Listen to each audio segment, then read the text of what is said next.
Hi, welcome to Gary and Matt here on 1620 The Zone on day, 1, 2, 3, 4, 5 of the College World Series. I'm Matt McMaster, joined by the voice of the College World Series here on 1620 The Zone, Gary Sharp. One of the voices.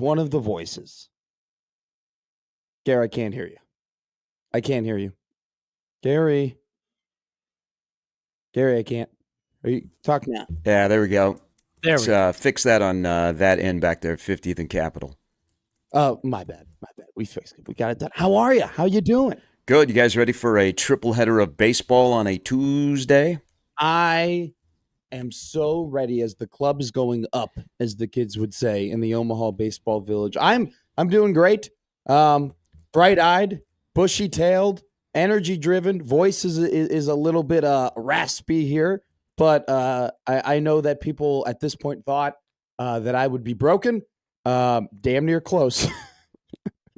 But I'm surviving. Hey, we're almost to the home stretch. We made it 7 games without rain or any delay. I would take that as an accomplishment. But today we get a kind of a triple header of baseball with maybe some rain this afternoon. Maybe. I know. So this Tuesday, has kind of been like the day everyone has circled on the calendar is like, this is going to be like the one where it's going to rain. It's going to be really tough. We don't know what's going to happen. And then all of a sudden yesterday was the one where threw everybody for a loop. But currently, I do want to say, originally it was supposed to start raining at 12. Then it got pushed back to 1. Currently, we shouldn't have rain until 4 o'clock.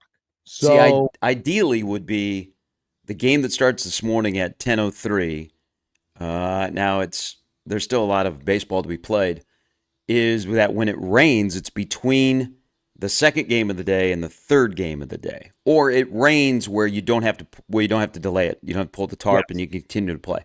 I'm going to be very optimistic today because I know that people are saying, well, it could be hail in the afternoon and all this. I'm going to say we'll get rain, but no delay. Okay. So let's play through. Let's play baseball today in downtown Omaha because people want baseball, especially them LSU fans who let me know that they have arrived in Omaha. We will get to that in a second, and they definitely did yesterday. But for those who don't know, today's game between LSU and UCLA, which was essentially postponed, which became delayed. Yes, postponed, delayed. Isn't that the same thing? It's canceled. Well, isn't that canceled? No, it's not canceled. Canceled is the game is off the books. So you could say postponed or delayed. But people like get confused, and there is a little bit of confusion on what's happening today because people ask about tickets and how all that works. And it's halftime. Welcome to the College World Series. We were lucky enough to make it through 7 without a delay, and then last night sucks for LSU because they lost their starting pitcher. And they had a ton of momentum as well in terms of, UCLA jumps on them, gets up 3-0. But LSU, I did not think that there was going to be a home run in that game considering how much that wind was blowing out, but they were able to hit one. But so our show will go up until 9:50 today, and then we will toss it right over to the booth with Mike Farron and John Bishop, who will take it from there. First pitch today between UCLA and LSU is supposed to begin at 10:03, and then things will continue as regularly scheduled with a 1 o'clock pitch, and then hopefully a 6:08 pitch as it was yesterday. And yesterday, let's go a triple header of baseball. I love baseball. Which is not true. I like baseball. I've been having a good time. I actually was able to sit down and watch the UCLA and LSU game. It was like the first game I was able to actually see in person as opposed to watching it on the TV in the stadium, which we will get to that in a second too. But yesterday was an incredible day.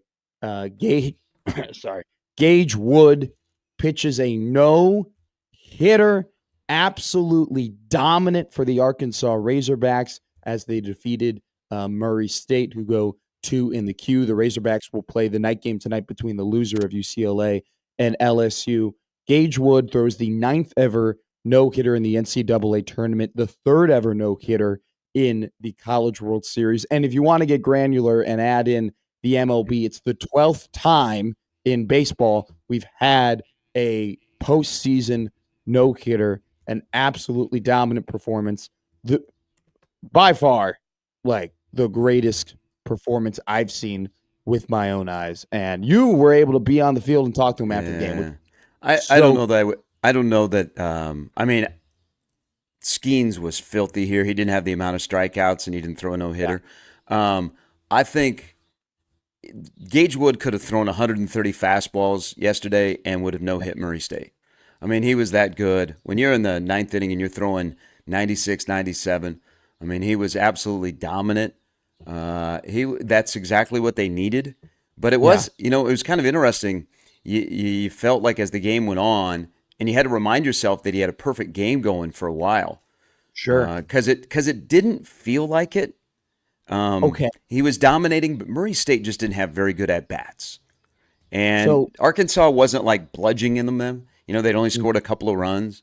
But he was, man, from the first inning to the ninth inning, he was dominant, and that's exactly what they needed. He looked like the guy that pitched 2 weeks ago against Creighton, where he just overpowered that Creighton lineup. That is, it was a pretty good lineup. And then he struggled a little bit against Tennessee, but he was on one yesterday. I mean, that's for people that were there, that was a pretty friggin' special day. You brought it up, and I agree in a way too, because it was like the fifth inning, and Arkansas was only up 1-0.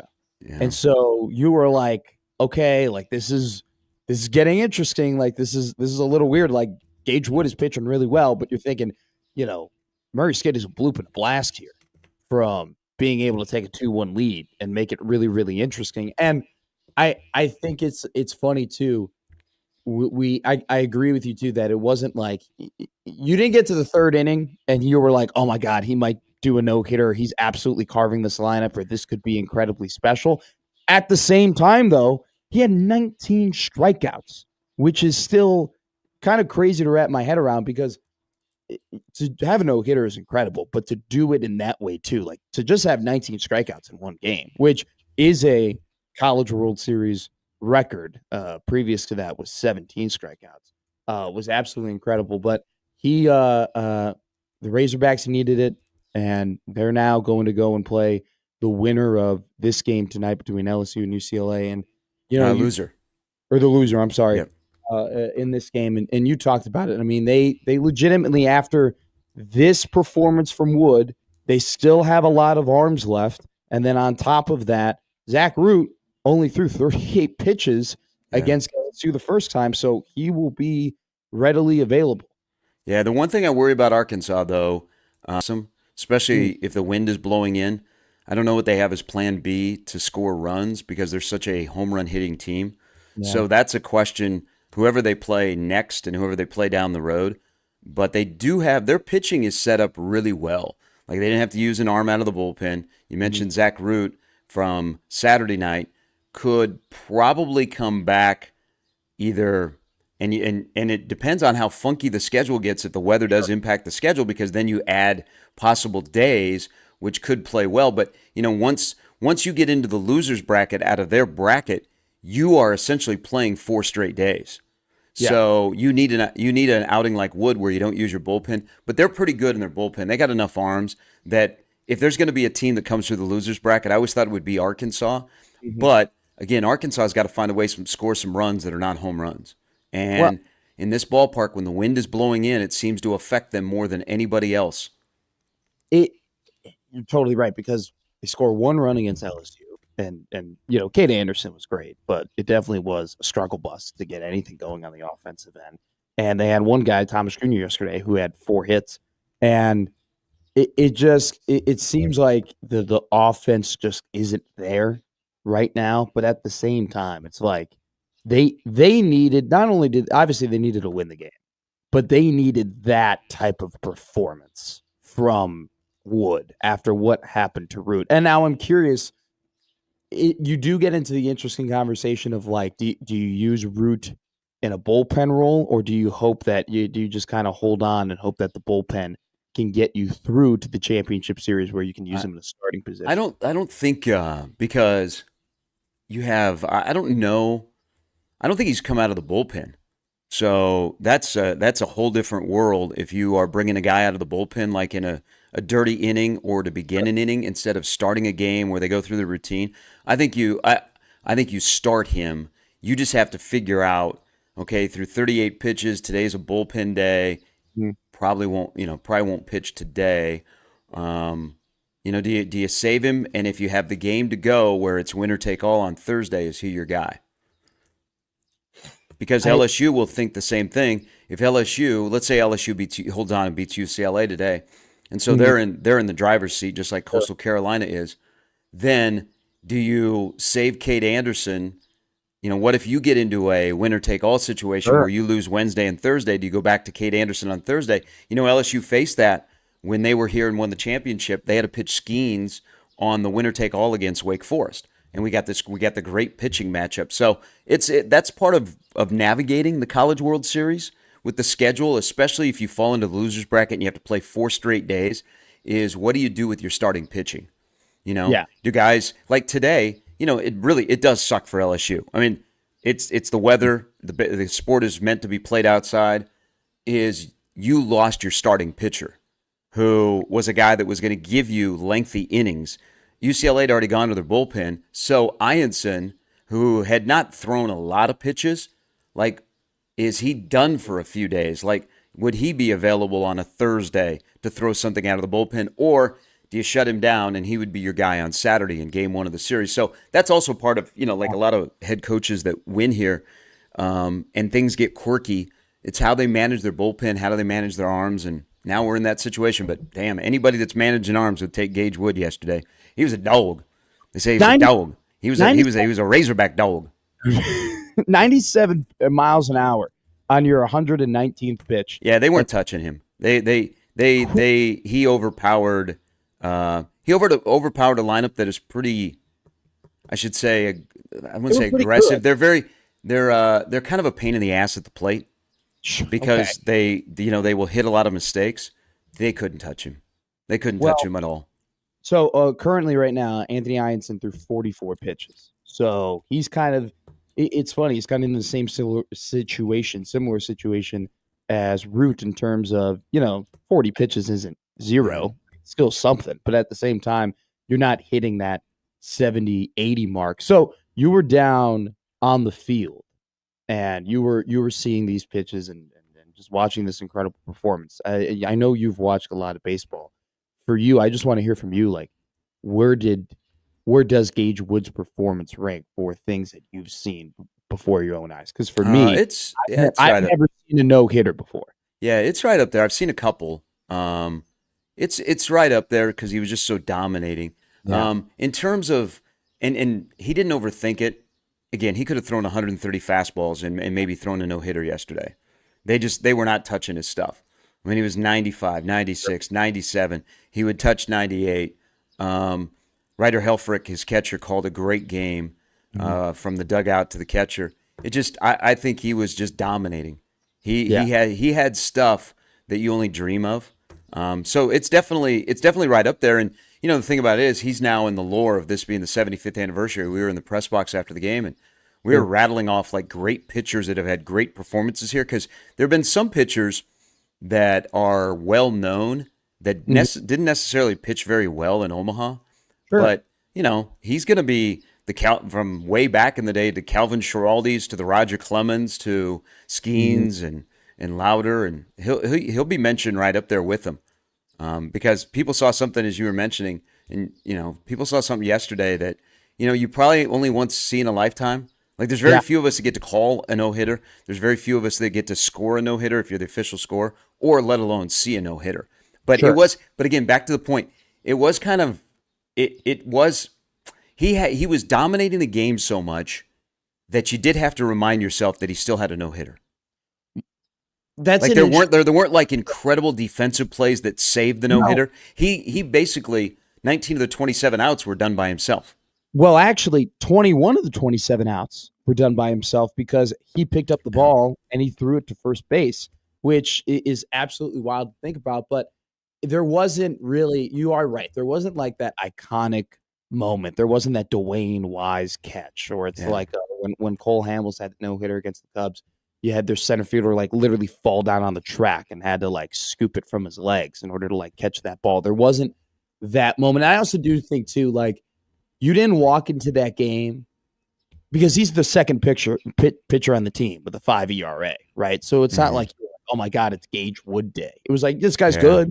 And he had some really good performances in the playoffs, but there wasn't that anticipation of like, oh, this could be a thing, right? Yeah. And then you get to the 6th inning and you're looking at the score, the box score, and you're like, holy crap, like he's got a perfect game, which that had to be the worst way for a perfect game to end, on a curveball that hits you in the foot. Like what? Like out of all, like at least like a tank would have been cool, or like maybe a bad 4-pitch at walk. But you're like, man, you spiked a curveball into his foot. Like that's what stopped the perfect game. But nonetheless, a incredible performance by Gage Wood and Arkansas. Like we said before, many times they needed it, and there were people who were leaving the stadium in the 7th inning.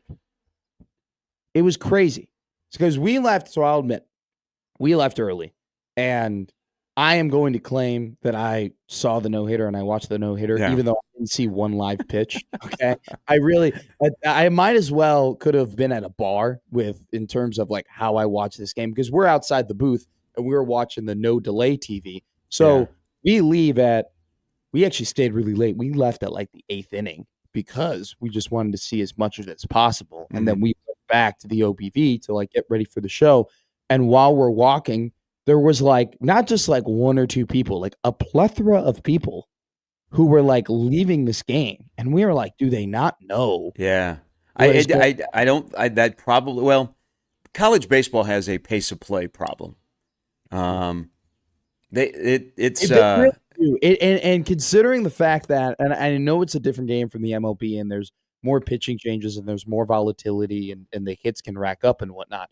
But like, even with the pitch clock, these games have pretty consistently been like we start, it's like 2 hours and 40 minutes, 2 hours and 30 minutes. Yeah, there's a lot of games that are going 3. So I mean, again, it didn't in the stadium.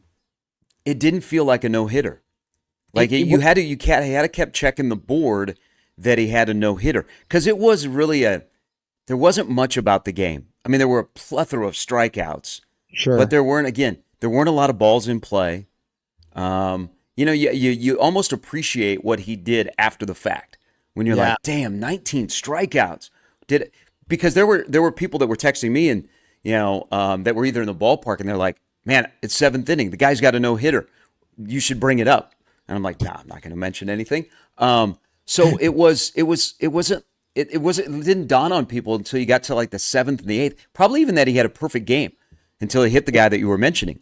It didn't hit me that he had a perfect game until the 5th inning. Yeah, that's a credit. He was just so dominating, and the game was just so boring, and he made it boring because of how good he was. But college baseball, and when they get to the College World Series, they have a major pace of play problem because of television.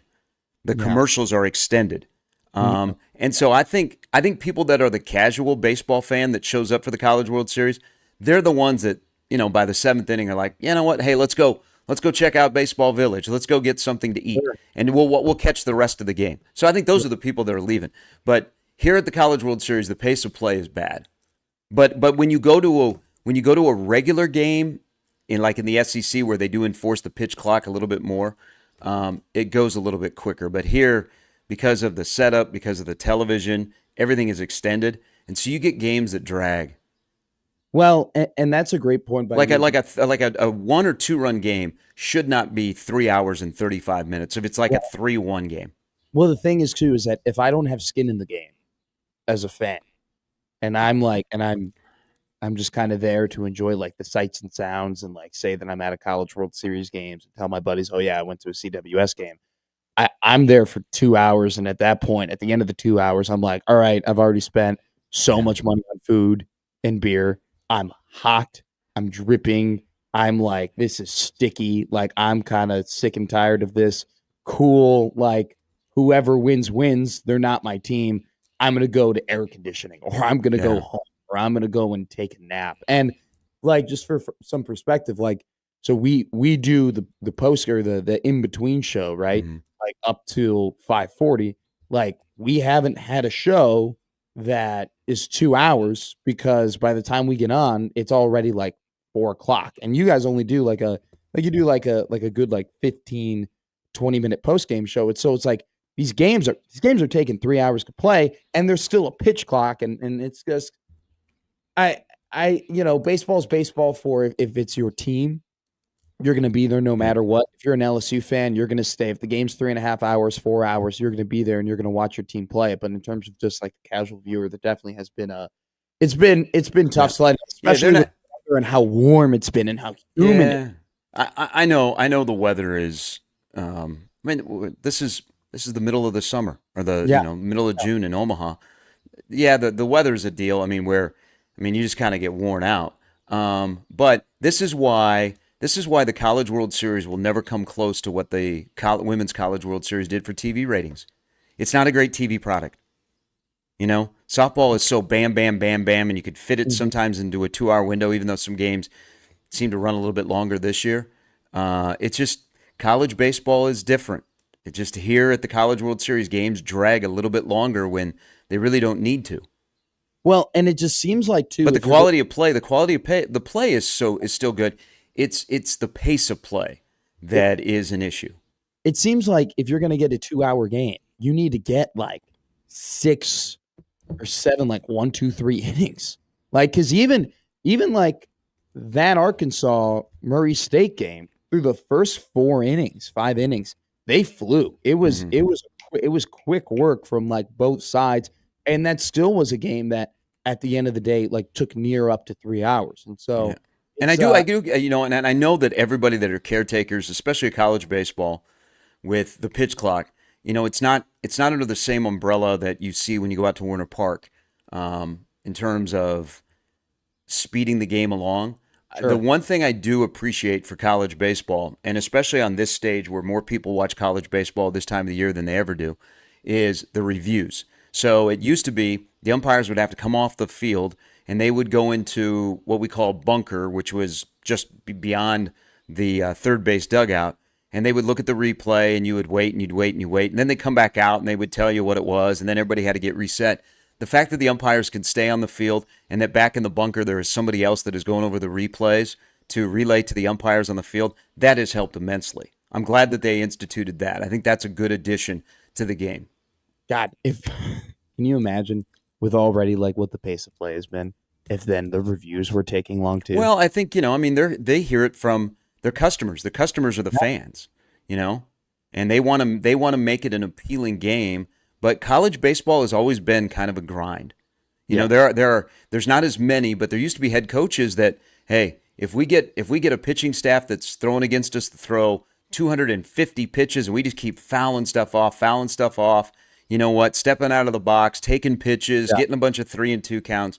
I mean, we used to have an abundance of those guys that were the head coaches in college baseball. We have fewer of them now because I think everybody understands that the game is played, put the ball in play. Okay? Yeah. You're not up there to take pitches. Okay? Let's have action. So, like, would you say that just in terms of the College World Series, in terms of like speeding up play, is it more of like, hey, we have to like enforce this pitch clock rule more or get guys in the box more, or is it just like, hey, well, you used to have it. So you've seen this, like guys step out of the box and they adjust their gloves. Well, it used to be before the pitch clock, the umpire would say, let's go, get back in the box. Now you have the pitch clock. So if the hitter doesn't want to get back in the box, that's on them, and it's going to be an automatic strike. I think the biggest thing, and this is really something you're not going to overcome, so, excuse me for if it appears that I'm whining about this, is the television. Yeah. It's the breaks are longer at the College World Series. I can't stand the stepping out of the box. And it was like, for me, the pitch clock wasn't about, oh, hey, have the pitcher throw. I was like, I'm so glad that we're just getting the batter back in the box. I used to think, let's remove Velcro from the batter's box.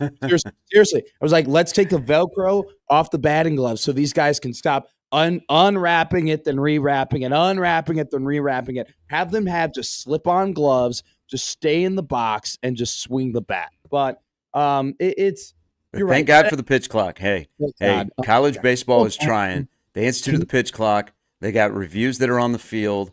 The play is pretty good. I mean, there's more power arms than there have been in a long time, like a depth of power arms.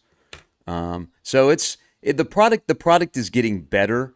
Maybe they reach a ceiling at some point, but the product is really good in Omaha.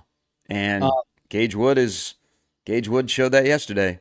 These games have definitely been competitive. I think that people might have wanted to see some more home runs, but that's just kind of so and we got to take a break, I know, but that's something to talk about because last year 7 of the top 16 home run hitters were in the College World Series.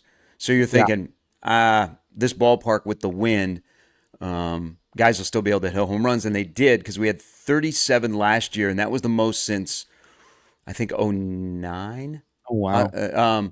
This year we just haven't had very many home runs, and the wind has been playing havoc. You know, the wind has been blowing in for I would say a strong majority of the games played so far. But yeah, we haven't had many home runs. I'm still shocked that there was a home run in that beginning of the LSU game because I sat down and I looked down and I looked like an idiot in front of Tom Chattel because I was sitting next to Tom and I saw the wind just absolutely howling in, and I look at Tom and I go, nobody's hitting a home run today. Sure enough, 20 minutes later, he puts one out there. But 37 home runs. I mean, how many have there been? I feel like there's only been like 6? I think 6 home runs. Yeah, I mean, just if you hit a home run, you lose. Really? Has every team that's hit a home run Yep. has lost? Yeah, Oregon State hit a home run. Yep. Arizona hit a home run. Yeah, I don't know if that bodes well for LSU this morning. Well, I was really impressed by the piece of hitting they were putting down the first 3 innings. They looked dialed in. I mean, they were hitting the ball opposite side. They were getting down on it. They were hitting a lot of ground balls. That double down the right field line was absolutely gorgeous. Yeah, they're gonna now that they're into the UCLA bullpen. I think today could get one-sided. Yeah, Rich Hill and I were enjoying it in the box together, just jamming it up. We'll talk about that later in the show because I got a funny story or two from that. But hey, we have a really, really good show ahead of us today at 7:30. Sam McKewon of the Omaha World Herald will join us then at 8:15. The head coach of the Coastal Carolina Chanticleers, Kevin Schnull, will join us to talk about his big game tomorrow. And who is it? Kevin Schnull, Coach Schnull. Who's he coach for? Coastal Carolina. What's their nickname? The Chanticleers. Chanticleers. Oh, it's a Sean. Sorry. So this has become a thing. This is the Chicago me though. I'm not. But you gotta within the break. Bring up the video. So that it's a big deal because they have a unique nickname. Yeah. They remind everybody how to properly pronounce it. Chanticleers. Okay. I will make sure. They at their press conference. Yeah, just don't even say their nickname. Just say Coastal Carolina. Okay. Just say, hey, man, the teal is the real deal. At the post-game press conference, the moderator mispronounced their nickname. Oh no! And people thought he was joking. I don't think he was. Okay. He snapped and he said, "Our goal is to make sure everybody can pronounce our nickname the right way." Oh, good for him. Good for him. Good for Coach. Hey, he's edgy, man. Because people say, "Well, man, they might be the Cinderella." And you're like, BS. He said he's like, we are one of the premier programs in the country, and you better get it right, which I loved, by the way. Because all right, so what? Not a lot of people know about their football team or their basketball team, but their baseball team won a World Series 9 seasons ago, and they are very much en route to doing that here in Omaha in the Diamond Anniversary. So 8:15, the head coach of the Coastal Carolina Chanticleers, Kevin Schnull, will join us in that at 9 o'clock. As always, Brian Christopherson of Husker 24/7 will join us. Today's lineup is powered by the rooferys at John Higgins Weather Guard. Also, Gary and Matt is brought to you by AGR Roofing and Construction, agrroofingandconstruction.com, local quality service. And hey, don't forget to call us here if you have some thoughts on what's been going on, whether it be the College World Series, the NBA Finals was yesterday, as Jalen Williams did something that only 4 other Hall of Famers did. We'll talk about that later in the show. Stanley Cup Finals is later today. We got a little bit of hockey national flavor as well. Coach Matt Rule spoke yesterday about some things that are going on in the NCAA and the settlement. On top of that, it was a big recruiting day across 3 different sports for Nebraska. We'll touch on that and a good day they had in the portal and in high school recruiting. But don't forget to call us here on the Prairie Flower Casino hotline. And if you want to reach out to us via email on the Equitable Bank inbox, Equitable Bank, they take banking personally. Matt at 1620 The Zone, Gary at 1620 The Zone, or you can tweet at us at Matt McMedia, at Gary Sharp on the JTech Construction Twitter hotline. Gary and Matt here on 1620 The Zone.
Hey, what's with this in you don't like my impressions?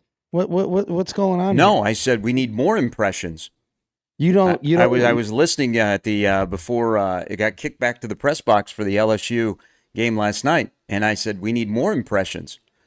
we've been I having think you're two little partners there on the between the game shows and the pregame shows. I don't think they feel the same way I do. But I was impressed. I was like, we need more. No, you aren't. You are not impressed. Expand your You catalog of impersonations. You have never tweeted at me. Okay, this is an actual thing, and I've kept track of this, and you can go back. You have never like tweeted at me like at Matt McMedia just on a straight up tweet. Okay, and for the first time I see it, I go, Gary Sharp mentioned you, and I go, whoa, like Gary tweeted about me. I thought it was going to be a nice like pub. I thought it was going to be maybe a little joke, be like, hey, my boy's killing it at the OBV show. Like he's doing him and Josh Peterson and Onson. They got a good little thing going. No, it's you making a facetious comment about my, hey, Harry Carey here, which by the way, how was it facetious? I said, we want more. Come on. I know I can read your sarcasm through text now. We've gotten to the point where we've spent enough time around each other where even just through letters, I can be like, nah, Gary's yanking my chain. I'm getting to know you now. You know me too. I can, when I'm being sarcastic, at least I think you do. But yeah, my impressions are I was being serious. I wanted more impersonations. You like less Northwestern football talk, more impersonations. Hey, we did not talk about Northwestern football. The only thing that there was not an official show then. No, well, now it's becoming a bit though that like all we do is we just mention how we talk about Northwestern football, but we just haven't talked about Northwestern football, which by the way, we talked for 10 minutes. That might be the most people have ever talked about Northwestern football in this lead up to this season that not even people in Evanston give a damn about. Hey, I was waiting for you because there was somebody in the media that flew into Chicago, and when you're coming from the east, when you fly into O'Hare, you will go the route north of the city where you'll fly near Wrigley. Oh, sure. But he flew right over Evanston, and he took a picture of the construction on the new football stadium. I thought you'd break that picture down. Well, we didn't. By the way, it looks like it's a ways away from being done, and what they're supposed to move to it next year. Next year, not this season. It looks completely different. So we didn't get into this convo, and I save it for Josh would love to talk about this. Okay. So see the picture, break down the stadium on what it's going to look like and how it'll impact Northwestern football moving forward. Let me get there though. So my sister goes to Loyola Academy, which even before you met me knew was a pretty big school in Illinois. I went to her graduation, and her graduation was at Northwestern. Oh, cool. And so I saw it. I stood right in front of it, and we waited in line for 25 minutes. And I'm going to tell you something right now. People thought I was crazy because all I was doing was looking at this construction site so much. So I did I'm not going to kid you.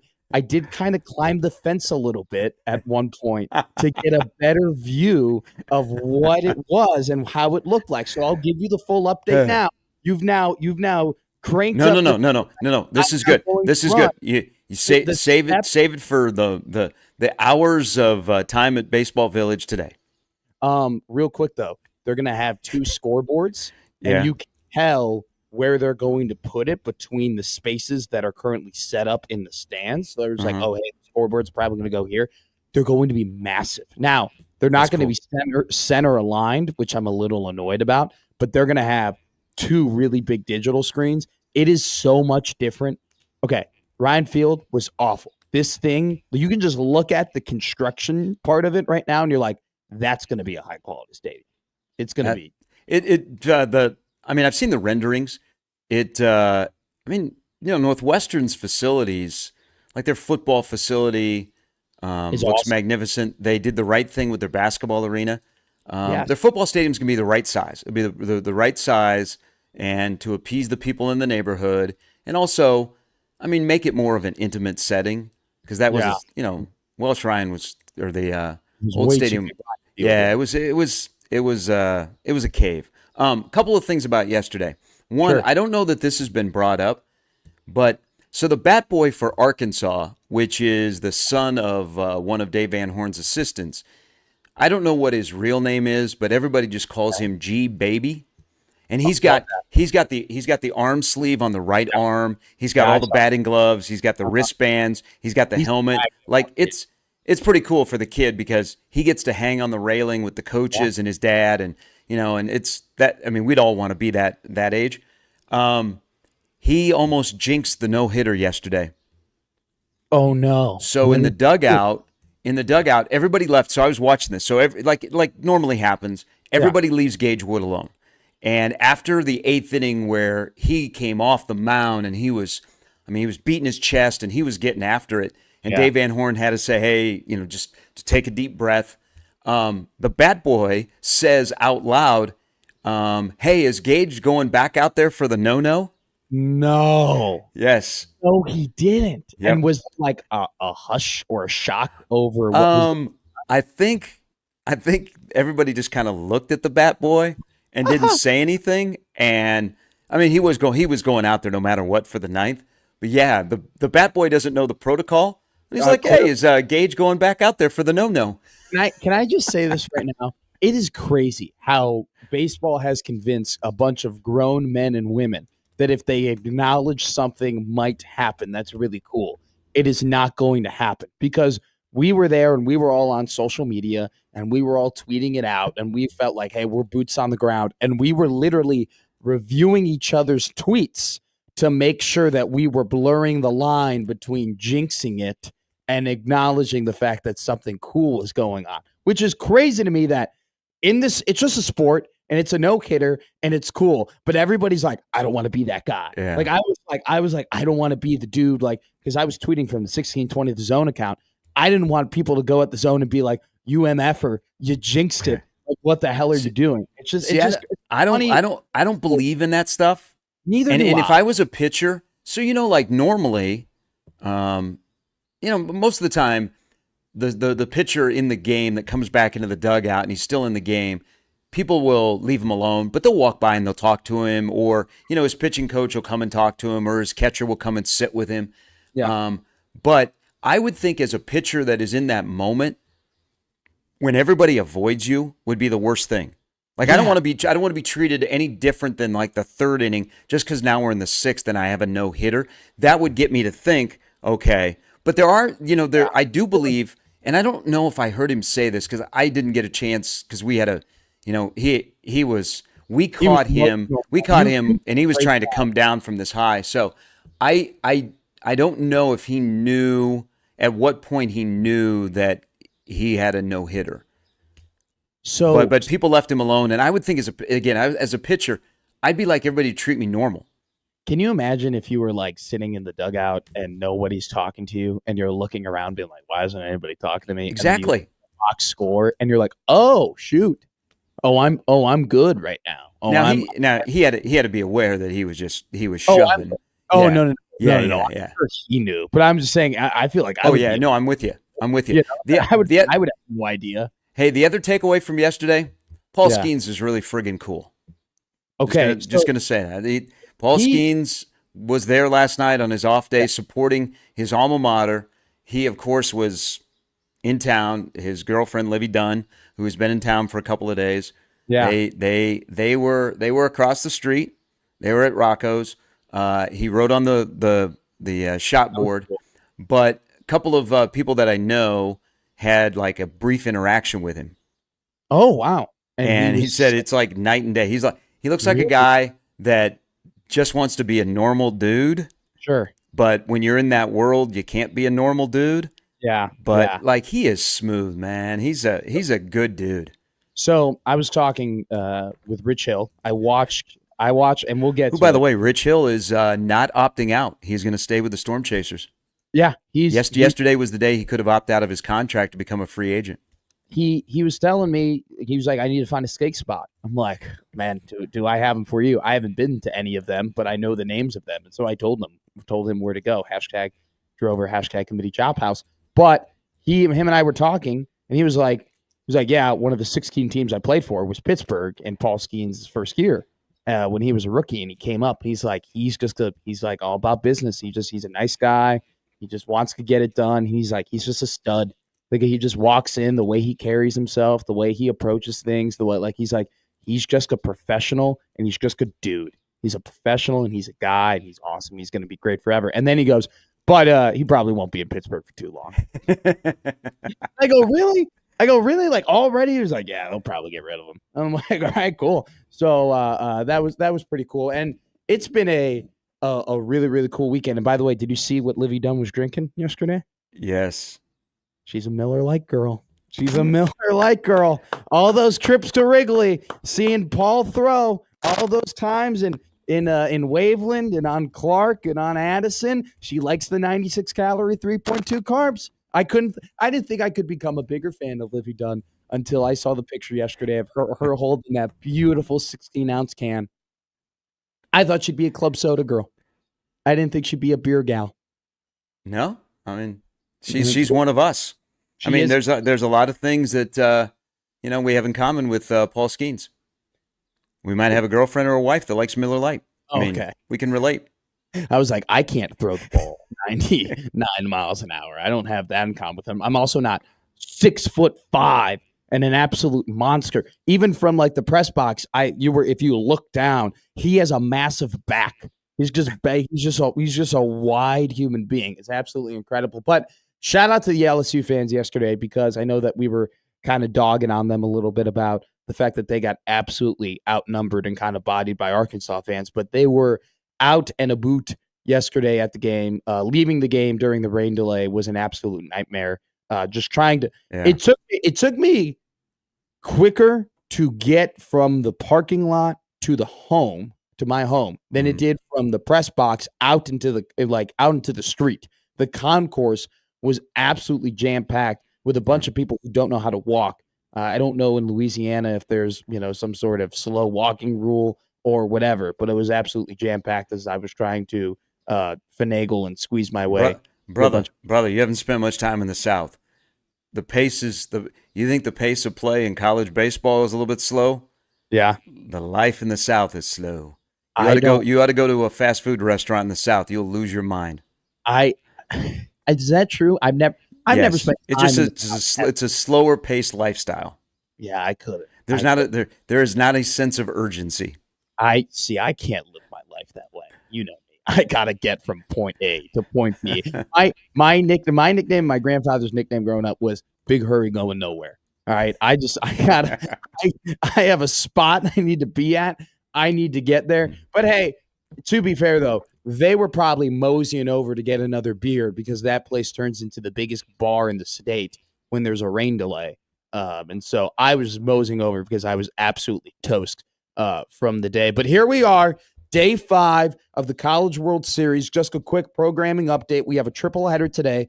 First pitch set for 10:03. We're going to take the Gary and Matt show all the way up to 9:50, and then we're going to toss it over to the guys in the booth, John Bishop and Mike Farron, who will finish out the rest of the UCLA LSU game. Then we'll be back, hopefully, to normal in terms of a 1 o'clock start time for the next game. And then later tonight, Arkansas will take on the loser of LSU versus UCLA. There is supposed to be some rain in the forecast, but just like how we didn't want to jinx Gage Wood's no-hitter, we're trying not to jinx the fact that there could be rain, and it might be moving back a little bit. No. So it's okay to have rain. We just don't need a delay.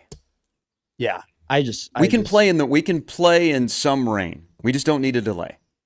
All righty. Well, we have a really good show ahead of us here today. Sam McKewon, as always, at 7:30. 8:15, we'll be joined by the head coach of Coast Carolina, Kevin Schnull, and then at 9 o'clock, Brian Christopherson. But next, we got to talk about some changing of tides. The winds of change in the NBA may have occurred yesterday, as not only maybe a future dynasty is on the move, but maybe a future Scottie Pippen is here as well. Don't go anywhere. We're talking about Gary and Matt here at 1620 The Zone.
So it's a classic. All the other kids with the pumped up kicks better run, better run. That's a classic one. That's like if it ever comes up on the jukebox, you are like, man, I haven't heard this song in a while, but I'm happy I'm hearing it right now. You know what you do the classic move that we all do is that when you don't know the words and you only know a couple of them, bumped up. The kids with the pumped up kicks with the pumped up kick. Better see, I actually messed that up, so I don't know the words of the song. So I just play along like we all do. See, I do the classic white guy dance move where I just kind of move the shoulders and the head, and I'm like, yeah, and I'm just waving back and forth. It looks like I got some rhythm, but I have zero rhythm ever. I'm disco here, disco there, but haven't been. Yesterday was actually very pleasant in the Omaha Baseball Village because there was like what I think the perfect amount of people. It wasn't like overly flowing like the weekend was, but it also wasn't like empty. It was very nice. Yeah. It was very chilling. I had a great time. Monday, usually the first Monday. Yeah. Because if we have 2 Mondays, it's the game 3 of the championship series. But the first Monday is usually one of the lightest games. Because people have come for the weekend and they've gone back home. Sure. And, it's an elimination game. So sometimes the two teams are not the sexiest. But there's I said this yesterday at LSU and UCLA. What now? The crowd looked good for UCLA. Yeah. And LSU. I think, LSU is a brand. Like people that don't follow college baseball but know LSU will come to games. But I think there are more LSU people that come to town and don't go to the games. Yeah, come to party outside of the stadium because they came in full force yesterday. So I do think that maybe the ticket prices weeded out some of the LSU fans. After so you're saying LSU fans are cheap? Well, I think Arkansas fans have more money. Well, no, that's not what I'm saying. What I'm saying is, and I'm not saying the inverse thing about the other fan base. But what I'm saying is that LSU is experienced, and LSU fans have been to the College World Series a ton, and this isn't their first rodeo, and neither it is for Arkansas. But even talking, because I was at some of these LSU tailgates, and I was talking about the game, and one guy literally told me, well, this isn't going to be the only game they play.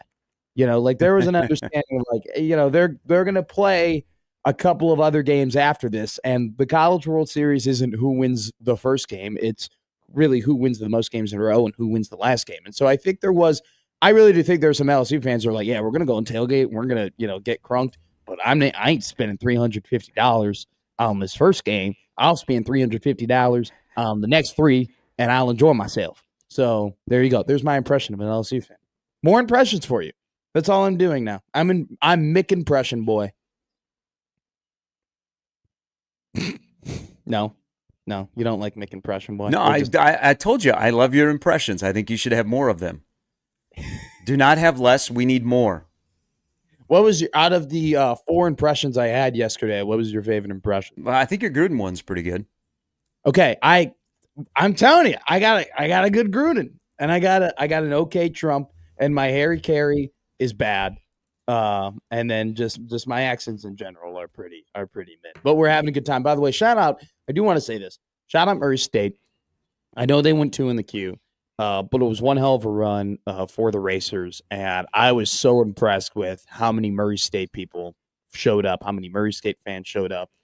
Murray, Kentucky was represented really well. Dan Skirka has a fan out of me after his just run here at the CWS, and he said he said a pretty cool thing yesterday in the press conference about there's no crying in baseball, and that's they're not going to do that, and they're very proud of what they accomplished. And by the way, they played a pretty damn good. They played pretty well yesterday. It's not like they got their asses kicked. Like they held a damn good offense with a lot of arms to very minimal success, and Gage Wood was Gage Wood, and they were battling and they were trying, and they played some pretty damn good defense as well, minus the drop ball in the outfield where I just think that he overran it.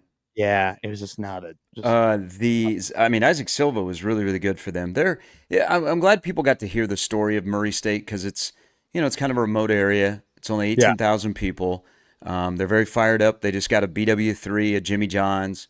The city is wet. The county is dry. Yeah. It's a little bit different.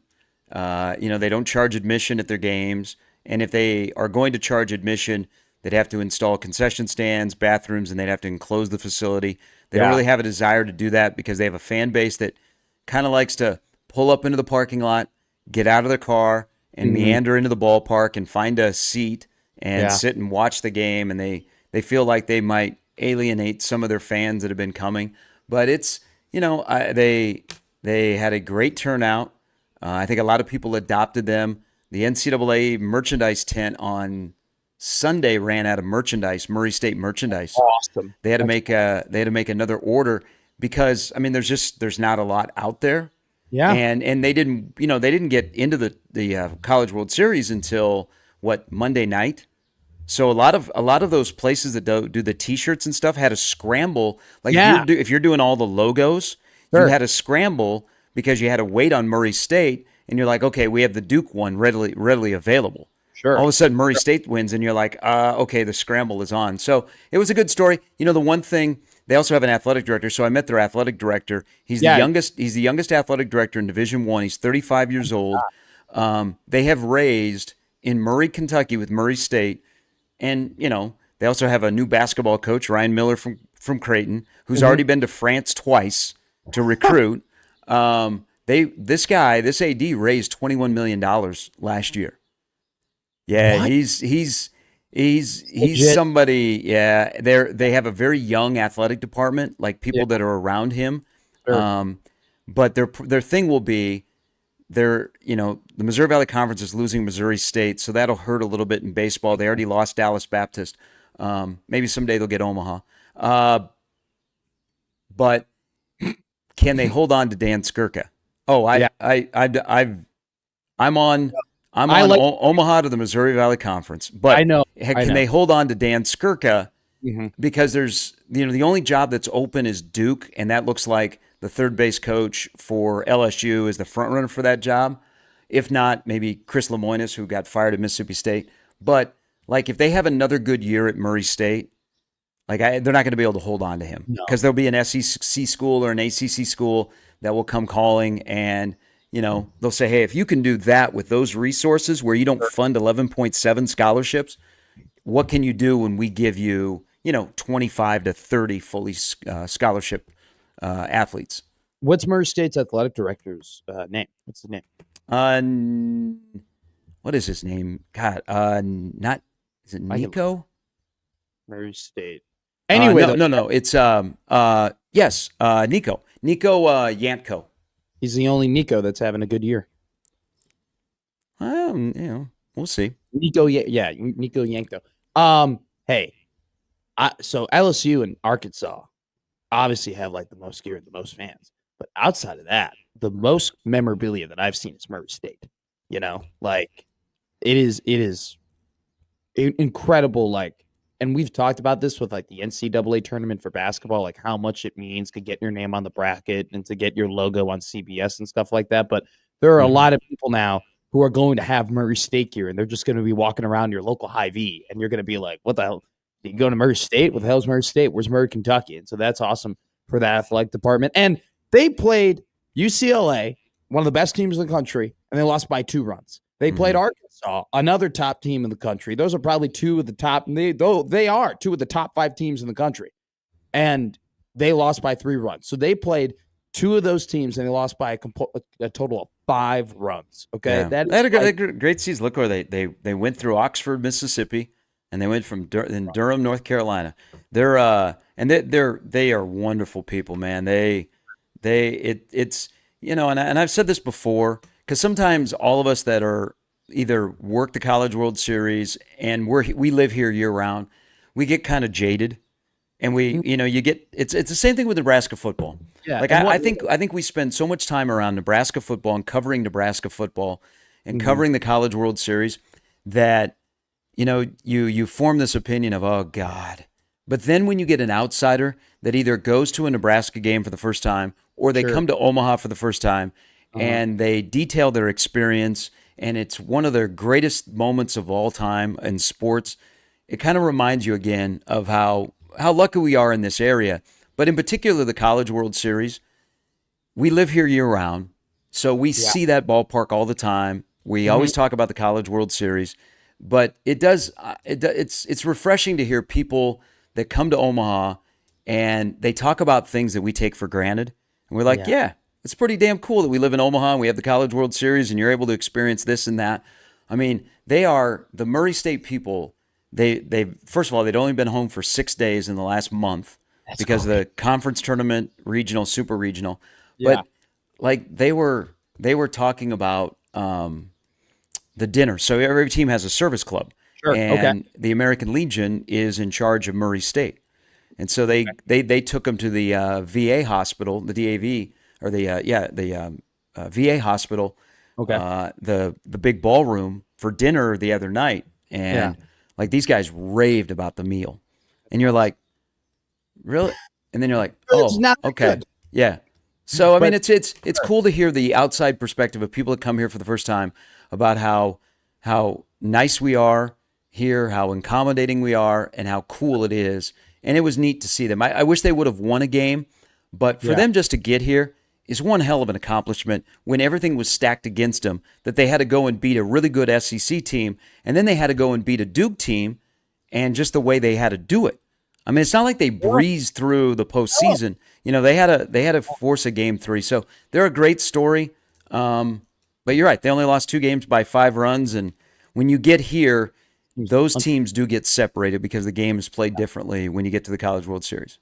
Shout out to their announcer, Jeff Bidwell, who took a foul ball off of the ankle and was actually pretty hobbled in the booth. To me, so I was talking to people who have been in the CWS for a very long time. It was the first time that some people who have been there for 20 years heard about an announcer getting a foul ball within the booth. So I thought that was pretty cool. I ran in there and I took a picture and I posted it on the Twitter and everything like that. But even to your point about the whole, like, them appreciating the things that we may not appreciate, we had the conversation about the announcers, because can you imagine, like, you know, I don't even know if they get to travel for like away games and like what their situation is. And even if they do, I can't imagine that the places that they're going to are nice. And I'm sure that they go to the CWS and they're like, oh my God, they have free drinks, you know? And to us, it's like, you know, we would walk into somewhere and be like, where's the cooler? Like, that's the first thing that you go to. So, and I talk to people who are like, man, I really like the stadium and I really like Charles Schwab Field. And I think it's like really pretty. Like, there are people who have like complimented it.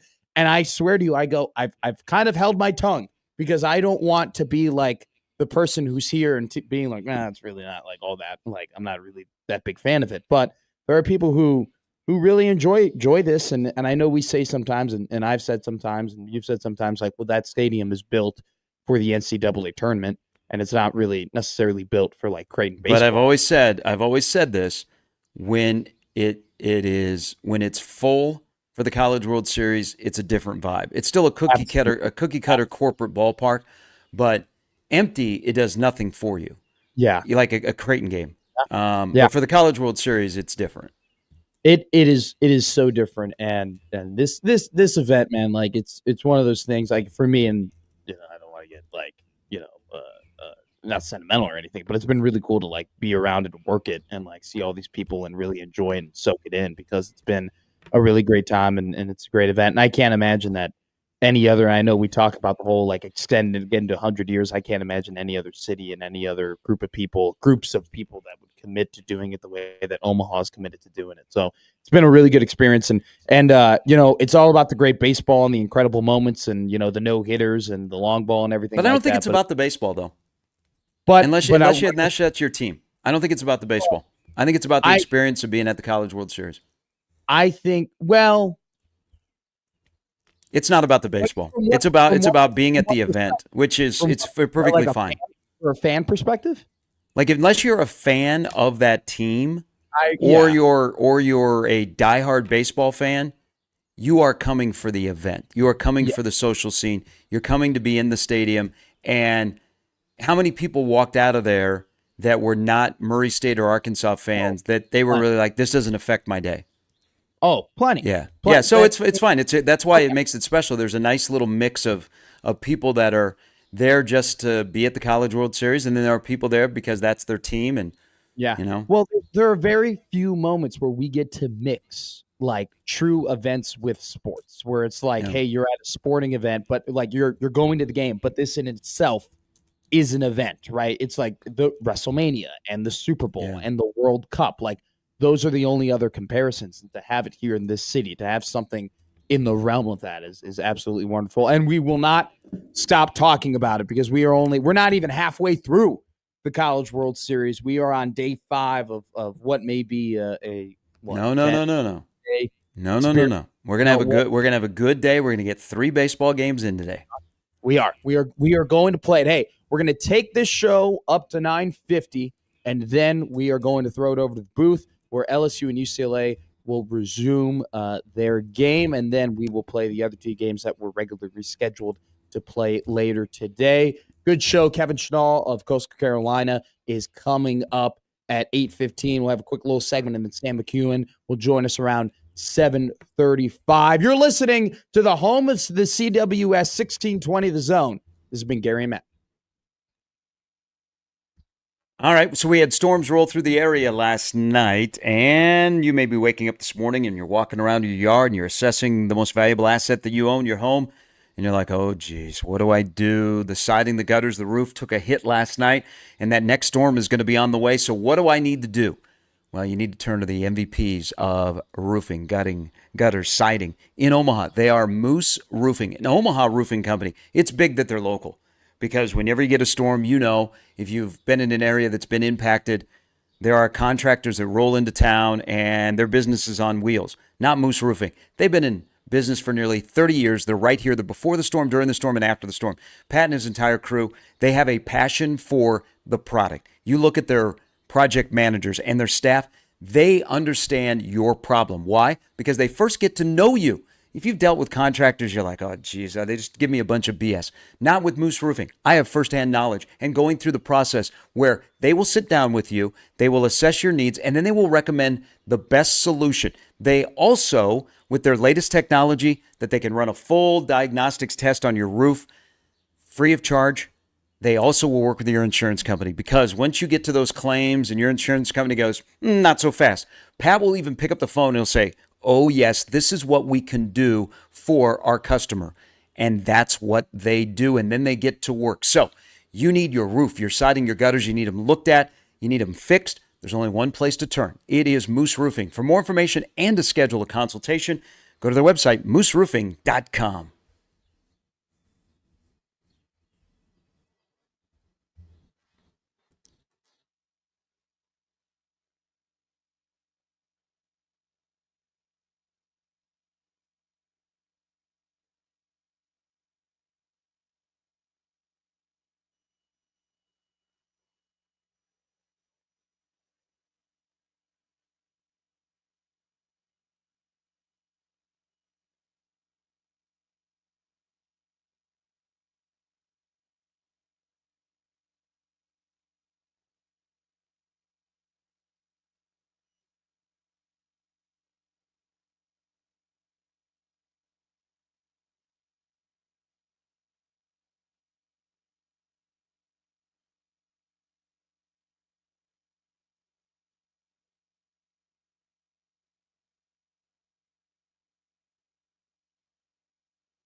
I don't know if we're going to take you to the candy shop, but we'll end up taking you right up to the pregame of today's College World Series matchup between UCLA and LSU. Yeah. You know who is hey, you know who is not going to be selling you candy anymore at Memorial Stadium? Who? So one of the unique things, many things about Memorial Stadium in Lincoln, is that there are kids that are hawkers. You know, that are vendors that go up and down the aisle. I love those guys. I love those kids. I tip them a little bit extra, okay? And it is of my belief that they are handing out the best food in Memorial Stadium. Not to disparage anybody who is working in the little stands or anything like that, but I buy only from the kids who are walking down with the cardboard boxes. And the So with that said, and it's a unique thing, and I think it must be really friggin' cool for a kid like you're 13 years old and you're a lot of these for youth programs to make money and whatever. Yeah. But you're at Memorial Stadium at a Nebraska football game, hawking stuff. Yeah. Yeah, those days are over. No. Yep, the program is officially over. How am I going to get my Valentinos in a cardboard? Oh, you'll still be able to get it, but the person you're going to be buying it from has to be at least 18 years of age. Why? What? No. Because Aramark, that's a rule with the new vendor, Aramark. So the 12 and 13 and 14-year-old boys and girls that are hawking stuff, they're out.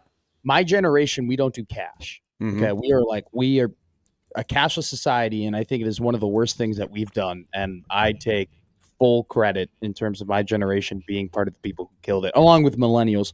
Millennials have also done that as well. But I literally just bring cash in my pocket for three things. The first is the casino. The second is to pay covers. And the third is literally so I can go to Memorial Stadium and buy from these kids, not a joke, and tip them a little bit extra. Because I just think it's cool. Because I know that I would have been I would have loved to have been one of those kids just walking around.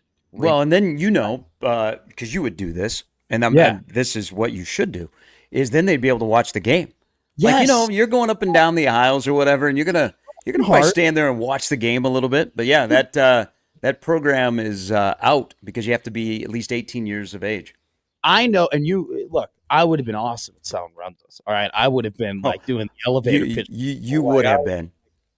You're telling me that you don't want to fill your stomach with cabbage, meat, and bread right now? Come on, my man. Just come. It's only for $4. You know what? Just for you, I'll give you 2 for $6. Okay? How about that? I help you scratch my back, I scratch yours, because I know that when I'm done selling these things, I get to go to the 50-yard line, stand in the tunnel, and watch Amir Abdullah run all over the place. Okay?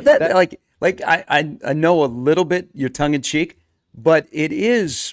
I'm serious. I'm half tongue in cheek. You're right. I am. And there's probably parents out there that let's say dad did that when he was a little kid, sure, and so he's kind of passed it down, and so his kids have been selling stuff when they're 13, 14 years old. Iowa JD says, so Gary, you're saying Nebraska's finally going to enforce child labor laws? Yes. Hey, when it comes to Nebraska football, there are no rules. Okay, it just happens that the new vendor has a rule. Follow child labor laws. That's the world. They've taken our pizza and they've taken away our child labor. What else will Aramark do? I mean, have they already not done enough around this state? I want to live in a society of Nebraska football that has no rules. If I want to drink Kool-Aid, I should be able to drink Kool-Aid. If I want to throw gasoline on the football program, I should be able to. There should be no rules. If I want to freak out about how red my field looks in May, I should be able to freak out about how red my field looks. Look, funny enough, everybody knows I wouldn't have been selling Runzas. I would have been selling Miller Lights. I would have been a good beer man at 13 years old. Beer man. Yeah, now that might have violated a few laws that are not just child labor laws. Oh, I do. So they carry around pretty cool bags, though, right? They're not hawking Miller Lite. No. But in a place that has never had beer until this year. I'm kidding. But the whole. Okay, they have a Runza bag, right, where they have all these Runzas that they open up. Do they get to? I've thought about this before. Do they eat one? No. Do they get to keep those bags? Those are pretty cool bags. Probably not. Get to bring those home. I would love to have one of those, like, I'm serious. Wouldn't that be a pretty cool, now that they can't do it anymore, wouldn't that be pretty cool to have in your man cave? Like, yeah, that's a runs a bag. Back in the day, they used to send out 11-year-olds and sell food in the stands. That was the bag. They put this thing that's only a Nebraska thing in it. That'd be a pretty dope thing to put up there. I'd have a great time with it. Would you use it as like your backpack going to school? I I, mean, like, where would you? I thought about maybe you use it as a lunchbox. It's a pretty big lunchbox, but can you imagine, like, you walk? You'd be strapped, dude. You got all the cosmic brownies in there. You got all the little Debbie snack cakes. You just start making deals left and right. I was a wheeler and dealer at the lunch table. I would literally pack things in my lunch so like my mom would pack my lunch and then she would go and like take care of my sister, and then I would run back to the pantry and I would put extra sweets in my lunchbox so I had more ammo to trade with at the lunch table, because there were certain guys where it's just like my mom didn't buy that at the grocery store, but his mom did. So it's just like I had some pretty casual deals with people, because I wanted to get some oatmeal moon pies. That's how, I don't know, man. I hope a lot of things have happened in our society when it comes to the younger generation. I hope kids are still breaking arms, because that was a big deal, like having a cast and having kids sign your cast. I hope kids are still going around having fun outside. I mean, seriously. And I also hope so, too, that we haven't stopped trading at lunch tables. Trading at a lunch table was like your first introduction to corporate America, okay, in terms of like how the world works, right? You got judged for what you had and your ability to get it. And your ability to negotiate was a very big deal at the lunch table, okay? It molded society. I hope we haven't removed that from our youth. I really do. We'll find out in about 15, 20 years of the negotiating table. Well, we'll find out, like, when the lawmakers are in, like you said, in 25 years, our lawmakers, I'll be able to look at a guy and be like, he never traded for a cosmic brownie before. How can you pass legislation if you've never had your back against the wall trying to get a little Debbie snack That's cake? true. That's absolutely true.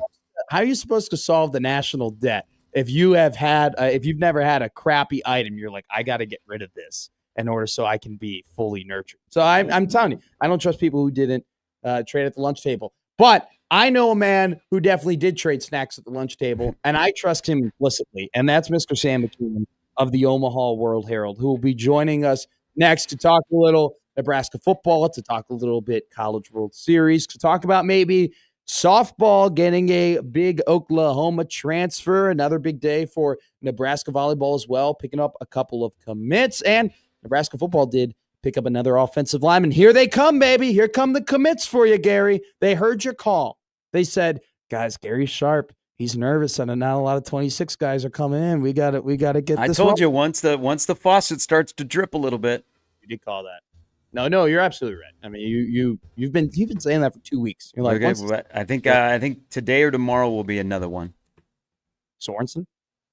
Hopefully it's Luke Sorensen, and we get to continue the nice run of tight ends that this Nebraska program, under multiple coaches at this point, has had over the last couple of years. So we'll keep it rolling here on Gary Matt, the home of the College World Series.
It's National Omaha Week across the country. I have a lot of people who I know who know that I am out here who are texting me about the College World Series, who I'm sending pictures to, or asking me about, hey, can you buy me CWS gear or whatever? This is the week where the nation knows that we are on the map. And one guy who reports on this city better than anyone I know is joining us right now here on the Gary and Matt Show. It's Sam McKewon of the Omaha World Herald. Sam, how are you?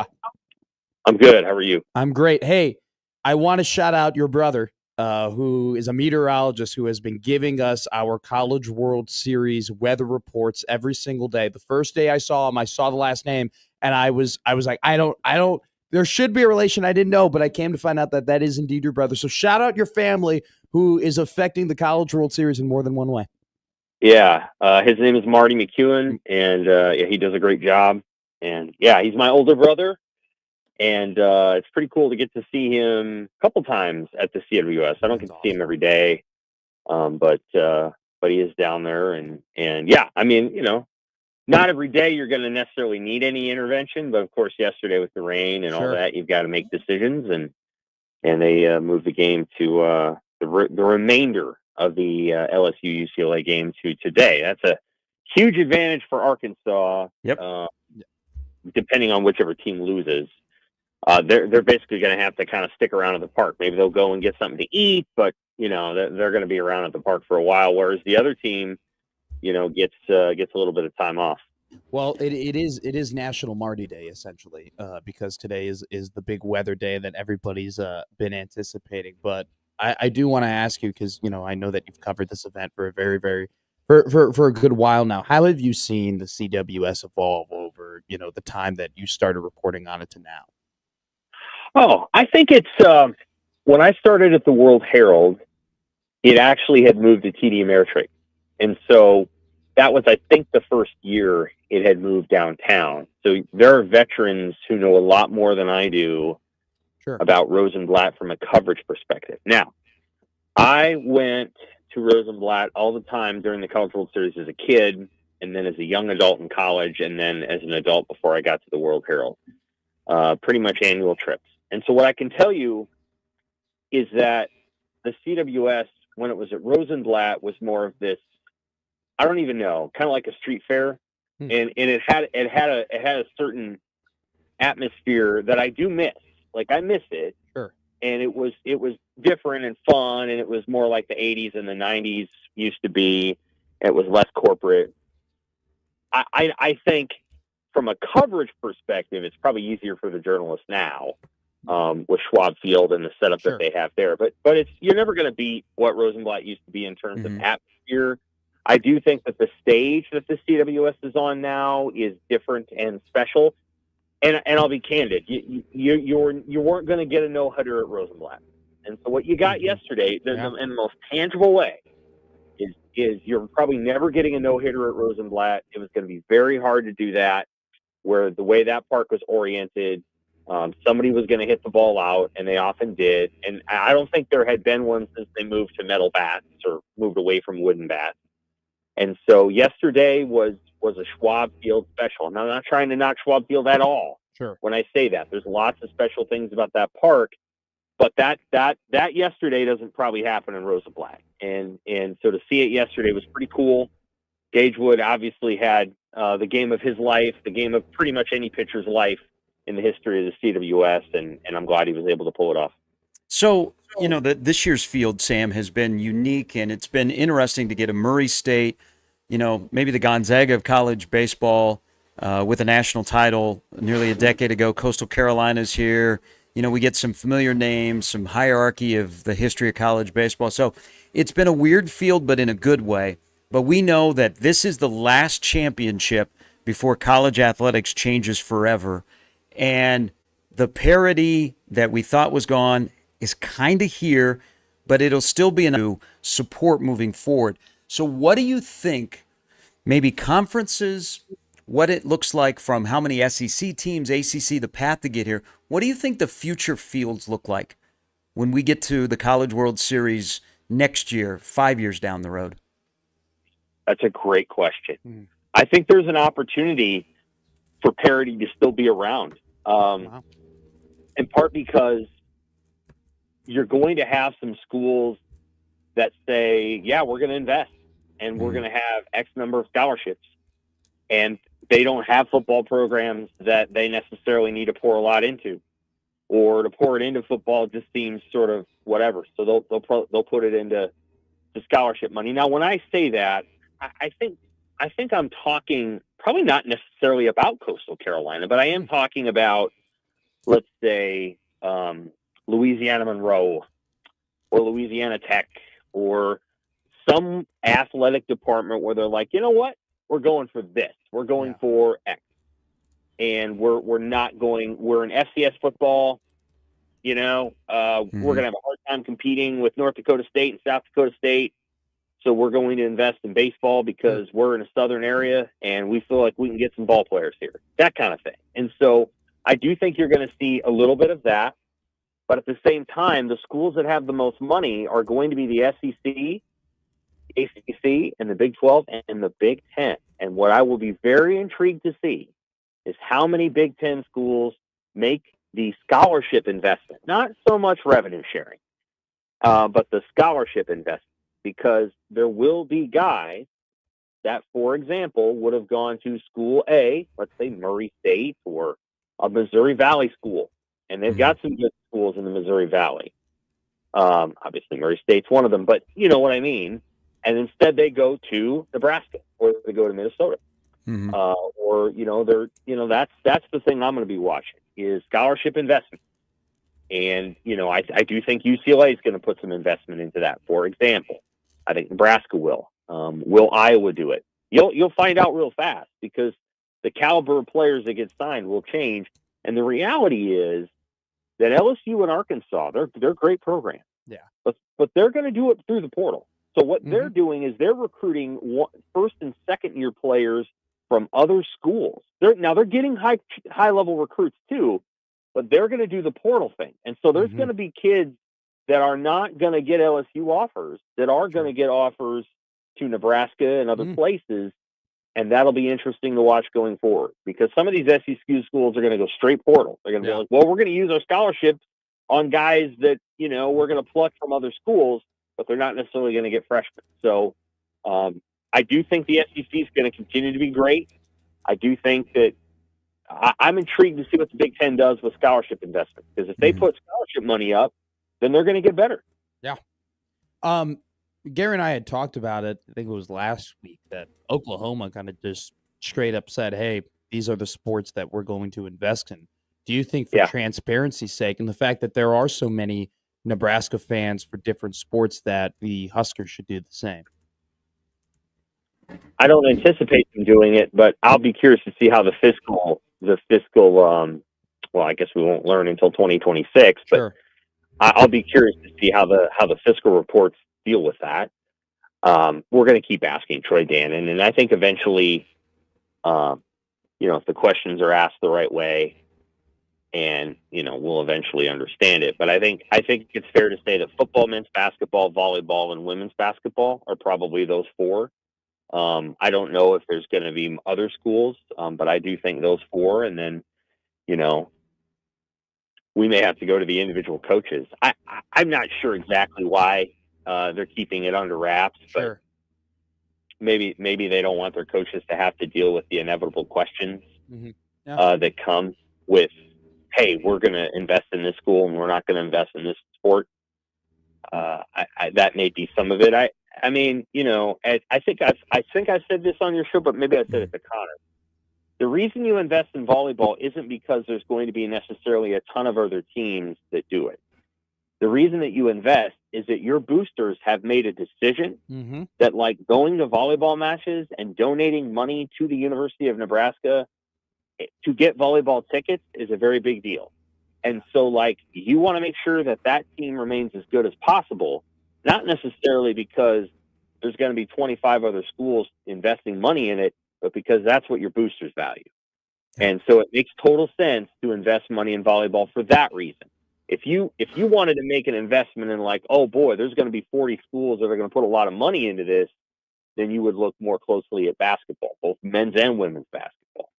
And I'm sure they'll give money to that, but I don't know that they're going to be, I don't know that Nebraska basketball is going to get as much rev share as Creighton. I'd be surprised if they did, because Creighton doesn't have a football program, but they'll make do. I think it's going to be really interesting to watch basketball in the rev share era, guys, because I don't know that there's going to be a lot of teams that are able to just say, we'll give you $9 million this year, and this guy gets $1 million, and this guy gets $1 million. I think that's going to be hard.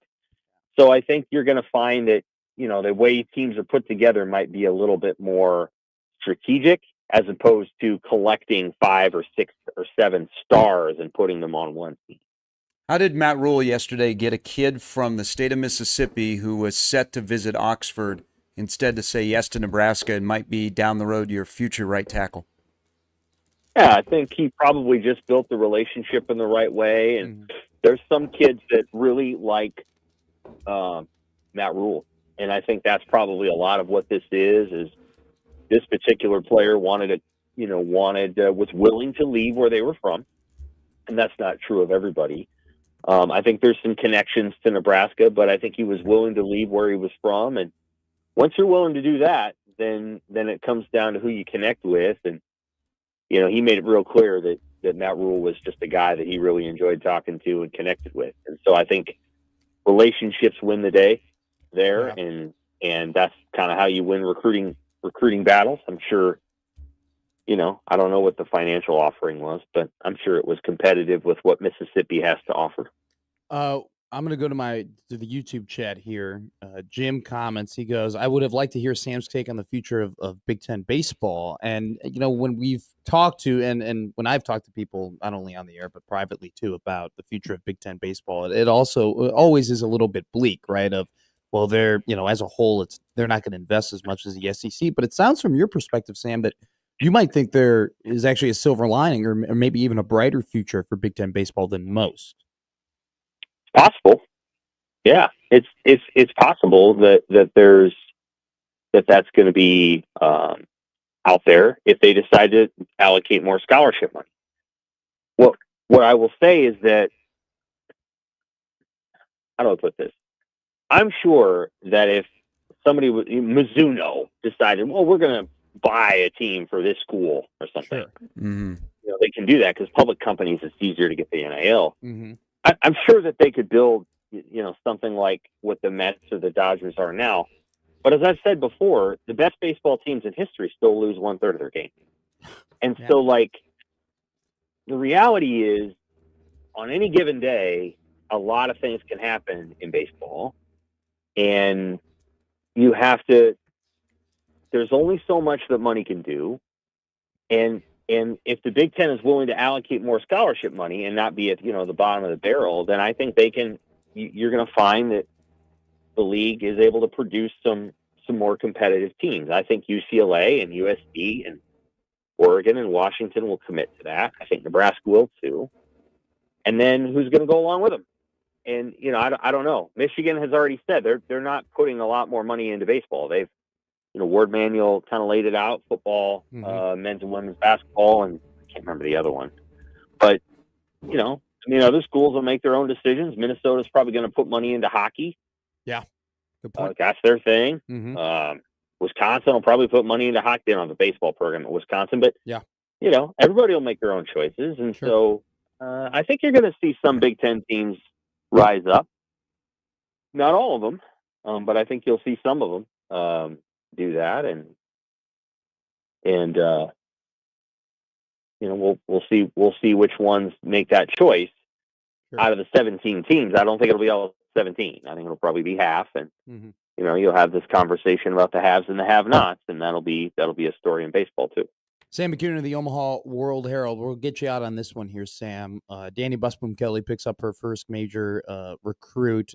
Kendall Amore, the number 4 overall prospect in volleyball, the number 1 middle blocker. What do you make of, I know that in Louisville, she had elite outside hitters and, defense was the specialty of Coach John Cook. But what do you make of DBK going out and getting an elite middle blocker for the future of the program? Yeah, she's going to recruit really well. That's my read. I think she's going to be a great recruiter. Obviously, Jalen Reyes is still there, and so he's a great recruiter. But I just don't anticipate anything really changing. Yeah. I mean, obviously things are going to change, but I just don't see a dip in the program's performance at all. I think she'll keep it going. I think Cook, when he wanted to, he set her up, with a really talented roster, and so like he knew when it was time for him, and so I think you're going to see them keep it rolling, and no surprise there. One of the interesting things. So Brent Wagner covers that for us and for the Journal Star. So he wrote in that his story that she watched that documentary last year on ESPN and said, I have to go there. Now, for anybody who saw the documentary, and I wrote that this was going to happen, the documentary is actually pretty darn good, and it's not like all sunny. Like there's a lot in there that you're like, this is not. This place looks like it's tough. And I was like, oh, recruits are going to love it, though. Because what recruits want is that experience that's like not only, oh, man, do they love volleyball there, but they actually want to be challenged. And they want it to be a little bit hard. And I think the way that, and she references Rebecca Alec in that story, but the way that Rebecca Alec and Harper Murray kind of share their stories, I'm like, recruits are going to think this place is the place to be. Yeah. Yeah. And it struck me that the documentary played a role, because I think that documentary is actually quite effective. And other people didn't love it because they thought it was going to be a lot about the volleyball day. And I'm like, nah, this thing is exactly what the recruits are going to think is just great. And so it struck me that her comments were that. And obviously John Cook deserves a lot of credit for being willing to open up his program to a documentary that was not entirely like all sunshine and flowers. It was tough at times, and I thought he did a nice job of opening up his program to that, and it's going to pay dividends for them. Sam, thank you so much, my friend. We will see you at the Downtown Day Trader later today. Always appreciate it. See you soon. All right. Take care. Bye. All right. Bye-bye. Sam McKewon of the Omaha World Herald, has spent a lot of time on the College World Series on college baseball this show. And you know what, partner? We're going to keep on talking about it because we got head coach of Coastal Carolina, Kevin Schnull, coming up at 8:15. And then at 9 o'clock, we'll dip our toes in a little bit of football talk with Mr. Brian Christopherson. And we still got to touch on a little hockey and a little bit of NBA Finals action. You're listening to Gary and Matt on 1620 The Zone.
do do do do do do do do.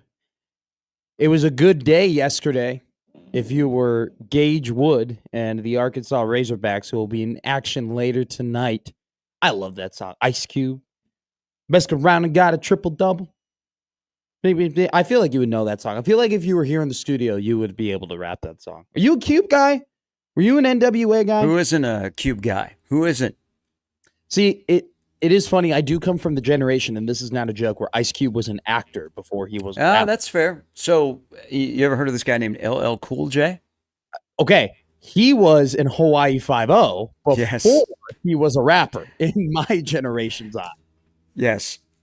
So yeah. It is funny how there definitely is like a gap, because the 90s and the rap scene was absolutely incredible, and I would have loved to have been around for that, and like because I love the song now. But it is funny how a lot of those guys ended up like making it to Hollywood and like being pretty damn good actors, and you're like, oh yeah. Oh, Ice yeah. Cube. I mean, Ice Cube has turned out to be, multi-talented. Well, and a businessman too. And Yeah. Look, you can say what you want about the big three and the shenanigans that have been going on with, Dwight Howard and Michael Beasley and Jeff Teague, but we are talking about his 3-on-3 league, So credit to him and credit to Steven Jackson, who is an absolute psychopath when it comes to being a coach. But those videos, have you seen those videos of those guys, those just old heads just fighting each other? It's great. Yes. It's really moving the league and sport around. Somebody else who, look at Will Smith, you could say was a rapper. Sure. Ice-T has turned out to be a pretty good actor. Ice-T is a CSI, man. Ice-T is always, John Mulaney has a great joke about CSI, where he's like, why is Ice-T the one who's always like, oh my God, people actually do that? Like, he's been working in like, the criminal department for so long. Ice-T is in one of Timberlake too.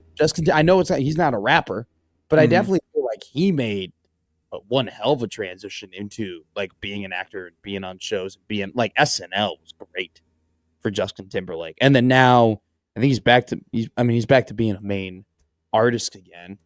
Snoop Dogg is just a personality at this point.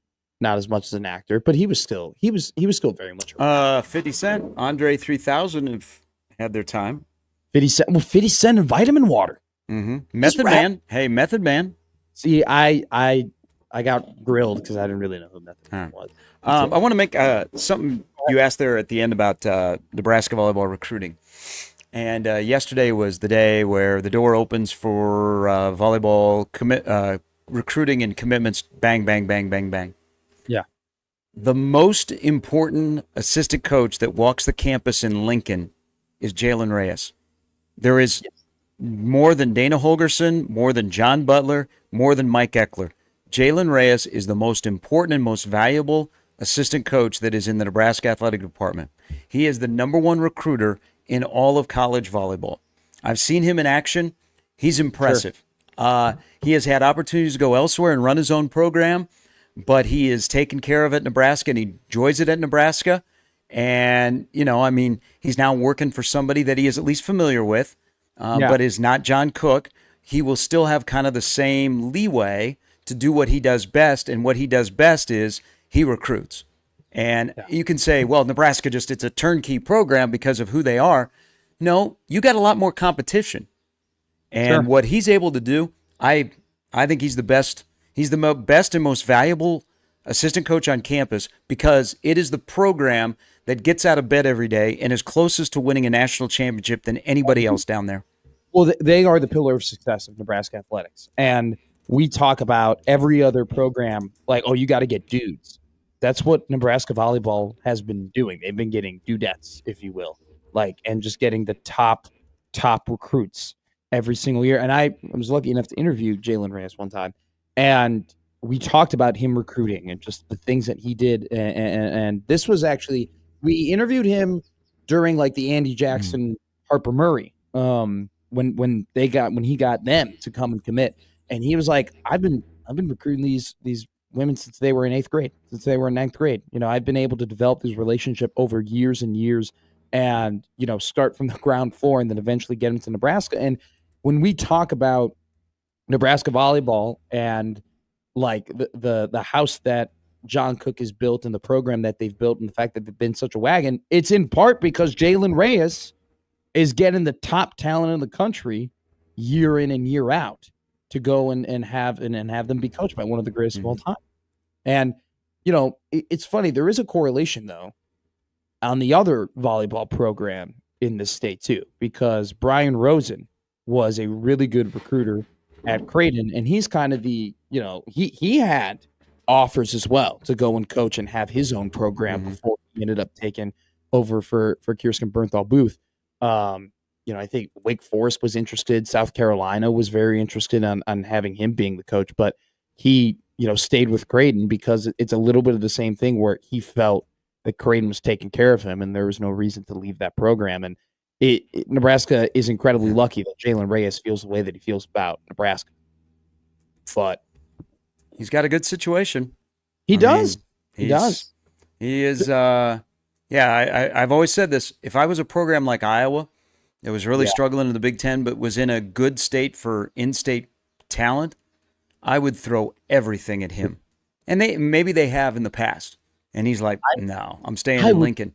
I don't know that he has a desire. Also, he's not running to go get a head coaching job. I think when you're in his situation, if you want to be a head coach, your skill set and where you're currently at, you can be kind of choosy. But he doesn't strike me as a guy that 1 foot out the door to be a head coach. He likes coaching at Nebraska because he can do what his best at, and that is recruiting. And he can walk into a place with a Nebraska polo on at a club tournament, and he's already in the A tier of prospects that he can pursue. Well, he's created a waterfall effect for himself because he has gotten the top talent and he's helped establish Nebraska as the top program. And it's just like, I'm sure that I'd love to interview him again. Like if we were to ask him, like, how much is it easier now to get recruits to commit to Nebraska than it was some odd years ago? I don't think it is. Because you have more competition. For the top level. But I loved it. And you know how when you have top recruits in like football or any other sport, they like show all the offers that they got. Like there's that classic Chris Webber video of like all of the letters he received from all the different colleges. I would love to see that from Jalen Reyes. And like all the emails or calls that he's might have gotten from other like volleyball programs wanting them to be his head coach, because I imagine that list is pretty extensive. Speaking about an extensive list, I do want to tell a quick little cool story yesterday that happened to me. I became friends with Dick Mountain yesterday. Him and I watched that baseball game. We hung out for about an hour and a half, and then we walked out together into the concourse, and then he proceeded to offer to buy me a College World Series t-shirt. Okay. And I was like, he pulled up because he's got a 13-year-old son. And he was buying him a shirt, and he goes, do you want a shirt? And I go, no, I'm totally fine, man. Like I'm covered. Like I'm very well taken care of. And he's like, oh, okay, no problem, whatever. And we walked out together and so on and so forth. But I'll tell you this right now. I have a prediction for Rich Hill. Whenever he decides to retire and stop playing baseball, which, he's still, it's only a matter of time if he ends up going to Kansas City. He is going to be a really good broadcaster. Him and I basically baseball podcast. I mean, it was incredible, just the wealth and knowledge and information that guy had. And it was just like, I learned so much about the game of baseball of just like asking him a question. And he was so good at answering them. And the guy, and there's no surprise for how long he's been in the league. He just loves baseball. Yeah. The guy just loves baseball and is so good at talking about it. And funny enough, so he played in Chicago to begin his career. This 2006 all the way to 2008. My dad was a very big fan of the Cubs at the time. And I told my dad, like, hey, I met Rich Hill, talked to Rich Hill. And he goes, you know what? Funny enough, I was walking out of Wrigley Field one day and I saw Rich Hill outside of the players' parking lot. And he was just giving $20 bills to little kids to like help them out, to like give them a little bit of money. So he's always been a very nice guy like that. And so I just got a quick little thing. When Rich Hill wants to be a broadcaster, when he wants to be on the MLB network, when he wants to be on ESPN, he can be because he's pretty damn good at talking. That was a pretty cool moment. And he's going to the committee chop house. And we might be in a foursome together. I'm going to try and play golf with Rick. He's a big golfer. So there you go. Dick Mountain. Great guy. Very nice guy. So that is also too. Connor Happer has always told the stories about all the different famous people that he met at the College World Series. So now I have one on the board. I finally have my one where I met that guy there. And one guy who are you going to meet him? Have you met him already? Who? The Kevin Schnull, Coastal Carolina. Mm-hmm. So one guy that you've already met that I may or may not meet in the future, the head coach of the Chanticleers, Kevin Schnull, coming up next ahead of his big game tomorrow at the College World Series here on Gary.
It's a special day here in Omaha with the College World Series going on. 3 games, a triple header will take place today, the first being between LSU and UCLA, continuation from last night, which will begin here on the station at 9:50. But one team that has played the right to not play today, but in fact play tomorrow is Coastal Carolina, and we are joined by their head coach, Mr. Kevin Schnull. Coach, thank you so much for joining us here on the Gary Matt Show.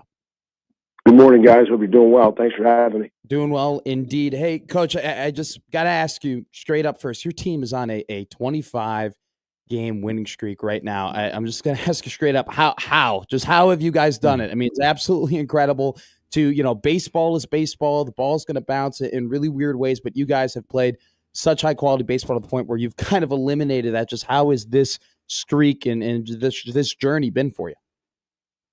Well, the journey's been unbelievable. I mean, as a first-year head coach, to not have to face a ton of adversity for 25 straight wins. We've won 55 games, and how do you do it? Well, I mean, it starts on the pitch and mound. We hear that saying all the time, and it's really evident here this year when you pitch at a very high level. And truth be told, when you defend it at a very high level, it just makes it much more difficult for your opponents to score. And that's really been the case. We're just not giving up a lot of runs.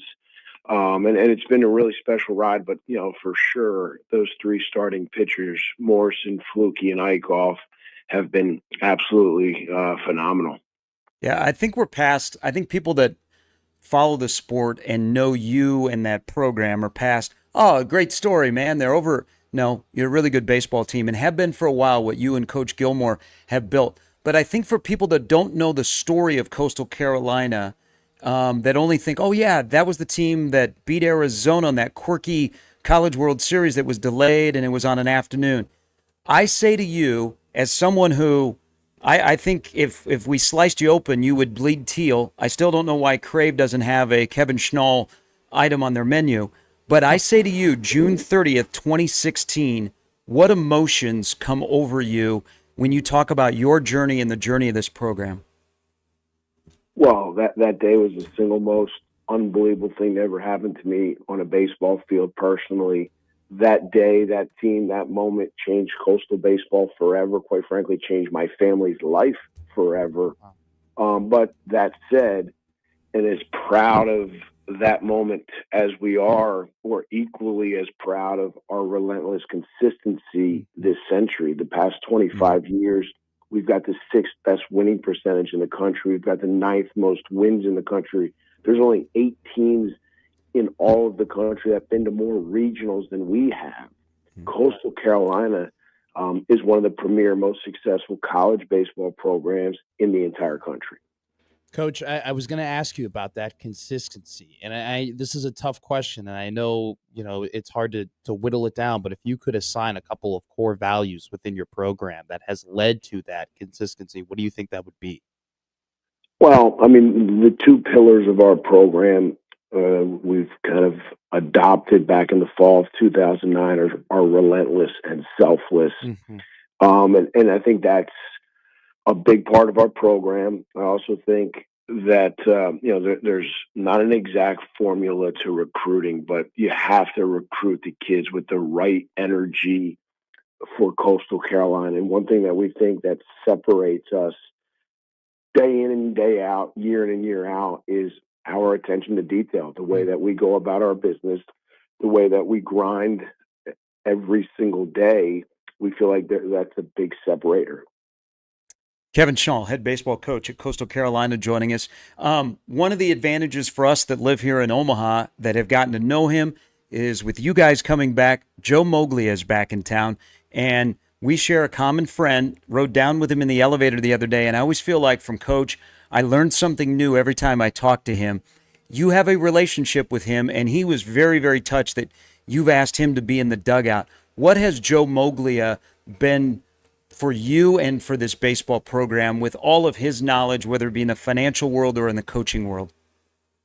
Well, let's go deeper than that. When Joe Moglia was hired in December 2011, in my opinion, he single-handedly changed the trajectory of not only Coastal athletics, our entire university.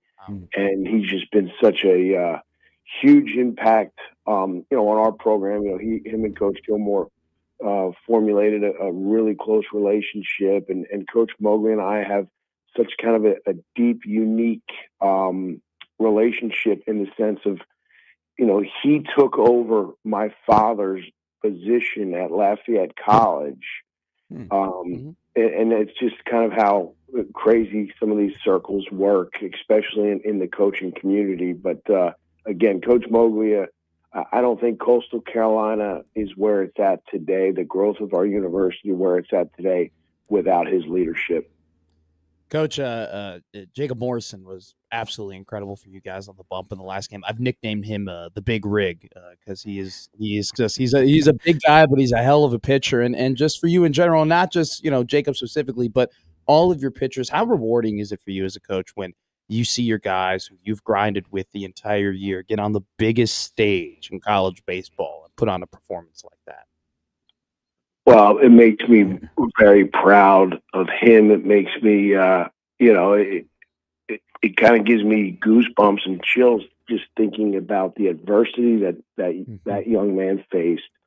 His freshman year, he was clearly emerging as one of our top pitchers, and then he goes down. Yeah. And just to see him, the work that he put in, the commitment that he made to make sure that he was going to get back is just second to none. And to see him having the success he has is just so deserving.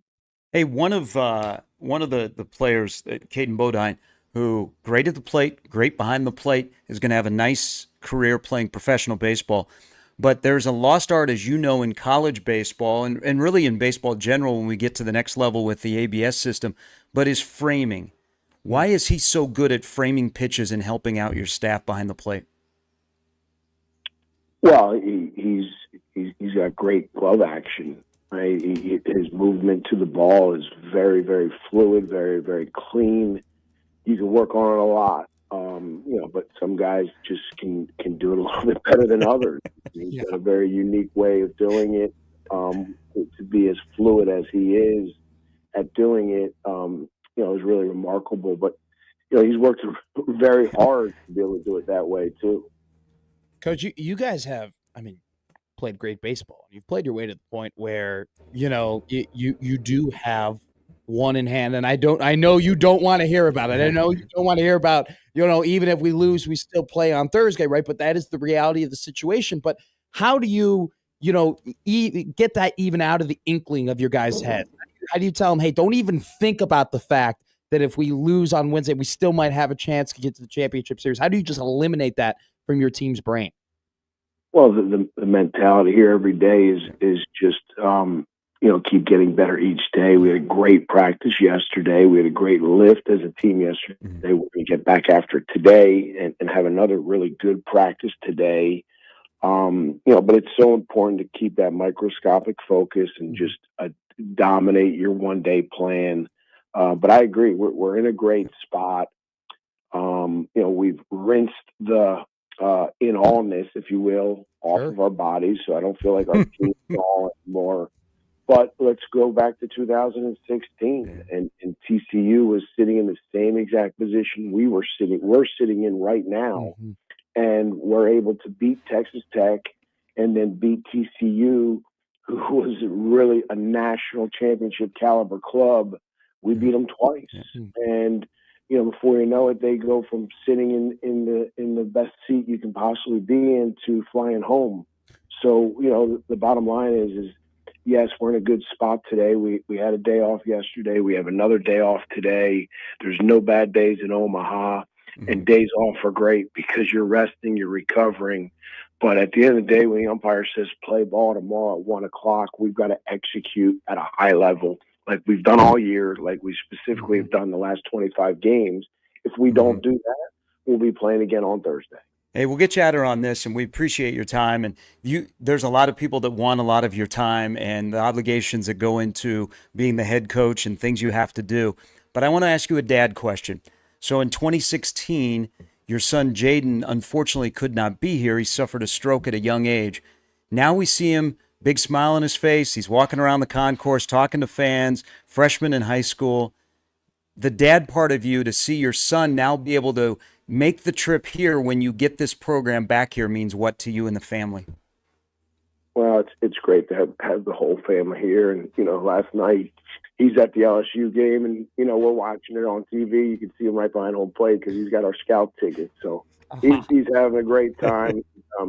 Again, we're fortunate that he's here. Thank you so much, Coach. Really appreciate your time. Good luck tomorrow. And I just want to say this. I just absolutely love how much you're dedicated to the program. Like Gary said, you bleed teal, and it's about damn time people know about how good your program is. Seriously. So thank you so much for coming on. Really appreciate Thanks so much for having me. Of course. Coach Kevin Schnull, Coastal Carolina, Chanticleers.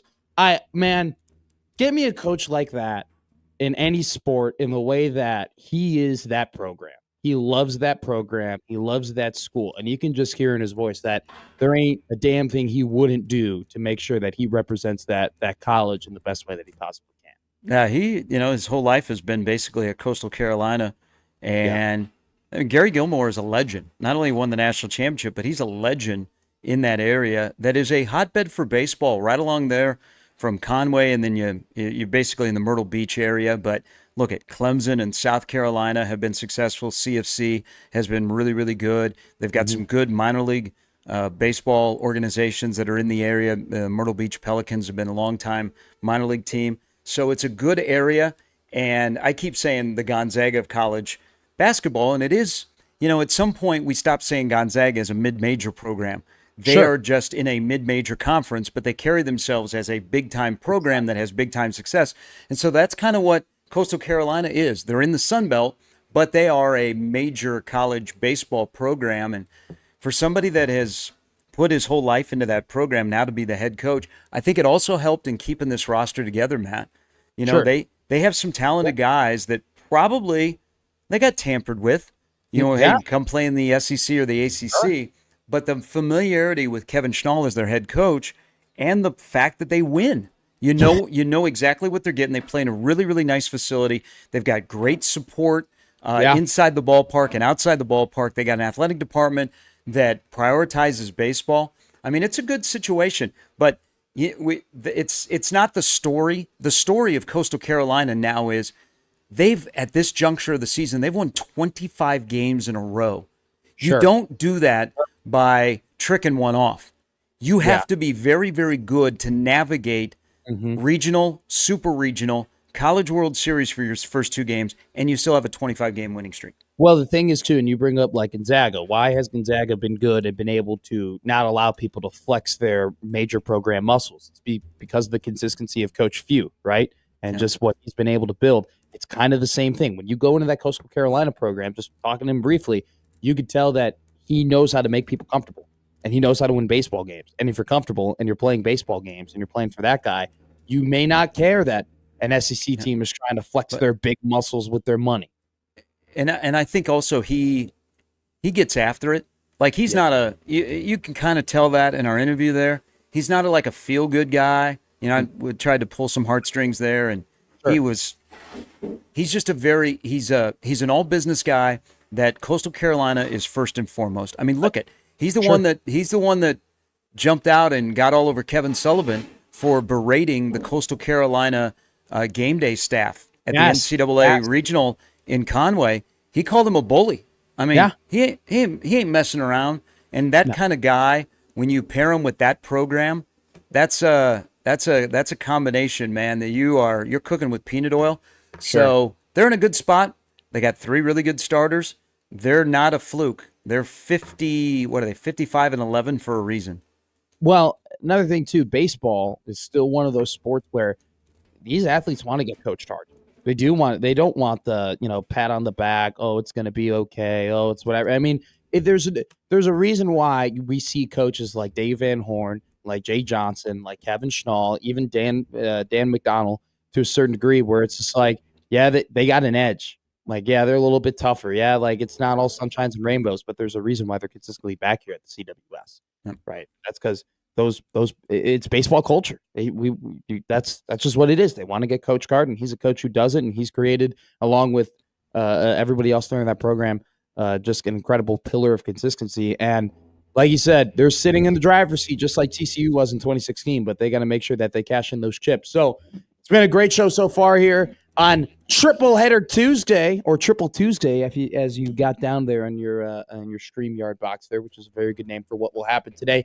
9:50 a.m., we toss it on over to the Chuck, where Mike Farron and John Bishop will drive the rest of the LSU-UCLA game, and then right after that, we head to Oregon State versus Louisville, and then Arkansas will take on the loser of the earlier game at 6 o'clock, weather pending. Hopefully, we can weed out the storms that are apparently on the way, which do. Would you like a Marty update, Sam's brother? Like Marty McKewon update. The forecast will be a challenging one today. A very unsettled weather pattern will persist into Wednesday. I'm sticking with a mainly dry period this morning before the shower and thunderstorm chance returns this afternoon. There also is a slight chance of severe weather this evening. Wednesday looks wet in the morning, perhaps as late as noon. A delay to the 1 p.m. game is possible. That was good. That was very good. I put my minor in meteorology to work there. You could have done the green screen. We got to get you on KTV or one of these channels.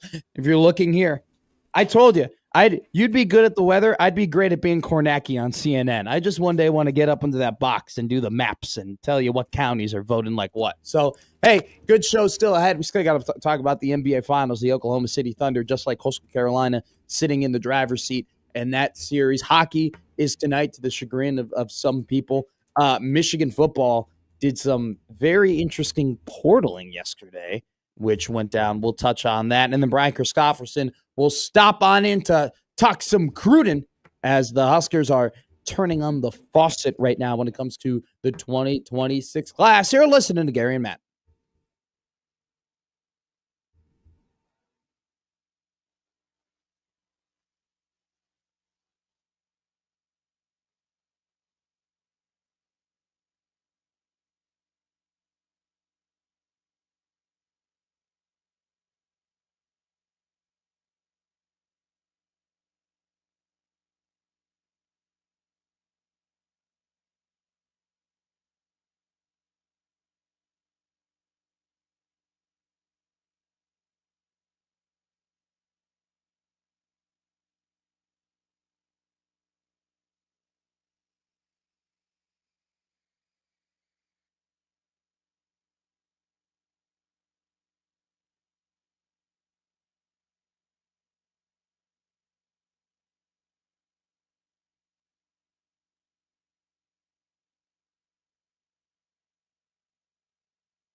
Jerry and Matt keeping it rolling here on a College World Series triple header day, 9:50 a.m. We will send it on over to Charles Schwab Field, where Mike Farron and John Bishop will take over the UCLA LSU game, which was a pretty hot start for the Bruins. Got up to a 3-0 lead, but the LSU turned on the bats a little bit. They currently lead that game 5-3, and then we'll have the rest of our regularly scheduled program throughout the entirety of the day. That's a nice hat. Have you been wearing that the entire time? Nope. I've switched it up. Shout out Steve King. There are two Steve Kings. One that is our program director.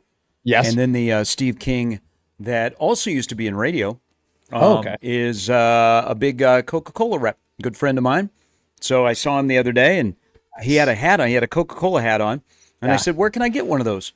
And so Sunday he dropped one off when he was out replenishing all of the Coca-Cola clients at Omaha Baseball Village. Well, shout out Steve King, because he's replenishing my Monster Zero Ultra energy in the fridge that has been keeping me going during this College World Series. So your friend became my friend because that guy's awesome. Will you be wearing that to the Memorial Stadium games in protest to Aramark and saying, hey, no more Pepsi. I would like this hat to be my drink, please? No, I think my protest will be continuing to bring in Diet Coke. Do you? I'm not alone. I'm not alone. There are others. Diet Coke into the game? Yeah. Wow. Good for you. I mean, yeah. No one comes over and says you have to pour that into a Pepsi glass. No. Typically, people bring in like fireball shooters, or I bring in Diet Coke. You bring in Diet Coke. That is. Hey, to each their own. It's a sick hat. I mean, it looks really, really nice. Thank you. I have the maybe next will be the racing suit. The race. Oh, like NASCAR? Yeah. Like what? Oh, okay. I will be wearing a whole racing suit because I got the hat.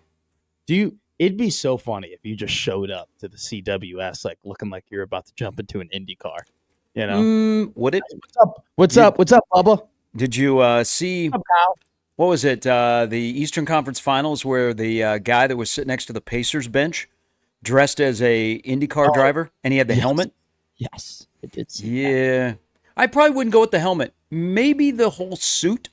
Yeah, might be a little bit toasty for the College World Series. You know what? That's actually maybe I'll get it and just sleep in it. That's a little snuggie. A snuggie. Oh my God! If NASCAR should make those, it does seem like a missed opportunity. Racing suits that also double as pajamas, right? And then you tell your wife you've been married to for 15 years, hey, honey, we're gonna get a car bed because I want to feel like I'm in Daytona every night when I go to sleep. I close my eyes and I'm behind the wheel. I'm driving a NASCAR. But that's it. Do you know what that is? That's a NAS hat. Thank you. There you go. I was chuckle. Thank you. Pretty. By the way, shout out Shane Van Ginsberg won that Mexico race. Hey, I want to go back to something that you keep perpetuating, that Big Ten baseball is going to take a leap. No, I didn't say that. Well, I'm here to tell you all. I'm gonna. This is what in Big Ten baseball. It's separated by two factions. You have the 4 that joined. Then you have the other 13 that play baseball. Yeah, it is easier in the Big Ten. I don't care if you have an influx of TV money. It's easier in the Big Ten for an athletic director to give you all the reasons why we can't and we don't want to be successful in baseball than there are that say we can. Those are very, very that gap is pretty large with the 13 that remain. There's too many athletic directors that give you reasons why we can't instead of, oh, we can. And the ones that give you why we can't probably are pretty spot on if you look at where they're located in this country when it comes to a sport where you play the first 2 months in conditions that are not conducive to being successful. If baseball doesn't make you a ton of money, why would you invest into it if you're the Big Ten? Then you probably wouldn't have any baseball, would you? If that's what you're, because I don't know. But I gotta think the list is pretty minimal. I'm saying teams that programs that make money. Invest, yeah, exactly. Invest in. Why would you invest more money if it's not, if the curve isn't going up in terms of if the ROI isn't there? Because it's to me, we are in now the era where you're paying players right? Like you thought athletic departments were pinching pennies before, they're going to be doing it now. And so when you invest in something, there has to be the mindset of, okay, when we put more money into this, it's going to make us more money back. Well, that's why I think like a sport like baseball, and you and I have talked about this, and we're on the same path of you got to get a return on your investment. But I think this is, remember, the amount of pie you get from your rev share is going to be fluid. Now, football will probably be pretty consistent everywhere, but it'll be a range. It could be a range of 13 to 16 million. But I think if you're an Olympic sport, and there will be Olympic sports that are cut across the country, don't just prepare yourself. You will turn some sports into, hey, can the Olympic model just take it over? Okay, because all you're doing is you're preparing to participate in the Olympics. It's going to happen. Hopefully it doesn't happen very often, but there's going to be sports that in the next 5 years are going to be cut, and you're going to go, whoa, they have this incredible history. It's just the reality of life. But I think rev share being fluid, if you win, you will be rewarded. I think that will be, instead of the money comes and then we see the result, let's see results and then you'll be rewarded. That's how I think some programs will handle baseball, for example, or some of the sports that are along the same line of baseball. I think that sports will have 3 sports where you say, we are going to make an above average to elite investment in it, and we expect to be very good at those 3 sports. And then for everybody else, you have to kind of punch above your weight, and you have to outperform expectations. And in a way, you have to find a sugar daddy. That too, that might be the easier way of doing it. Or the athletic department just finds a sugar daddy for you. Because one question that I forgot to ask Sam, and he's brought it up now. Now he brought it up again today.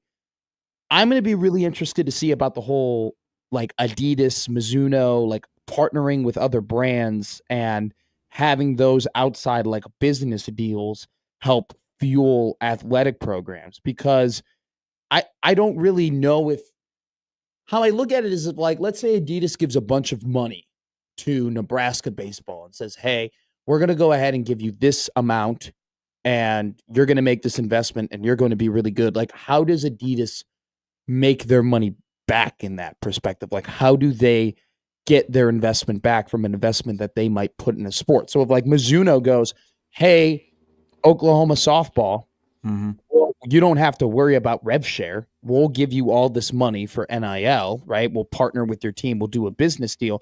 How does Mizuno make their money back? Like, how do they get their investment back? Because if someone can figure that out, I think that could be a major cheat code, because then you're opening up slices of the pie. It's just, I'm not a business guy and I'm not smart. So your return would be, you're going to sponsor a program,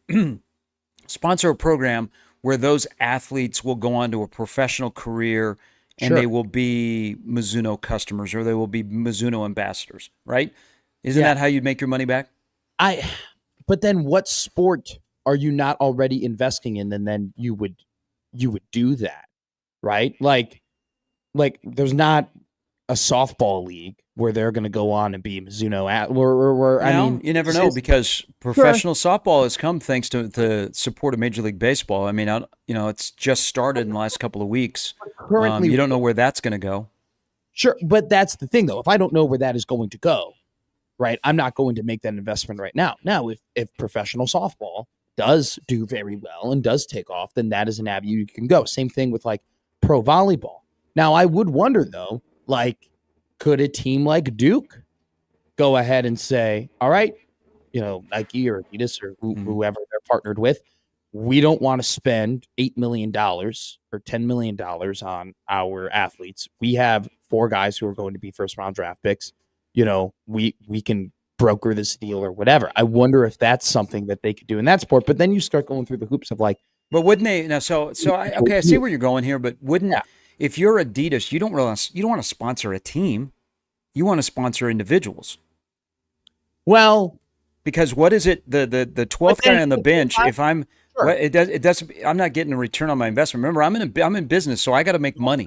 I got to make money back, and so I'm looking for my high profile guys that are going to wear my gear and that are going to be talked about. They just happen to play on that team, so I'm I'm buying into an individual. I'm not buying into a team. But then at the same time, though, then wouldn't that kind of defeat the purpose then? Because then an individual can say, well, then I can just go to this school and I'll make money from that rev share pie. And then on top of that, I'll make money from Adidas, or I'll make money from this individual brand. And then then you don't get that athlete you want, because then another school just doubles up that payment. And so that's why I'm saying, I'm talking about this, because I don't know how it could get done, but if someone could figure out a way to do it.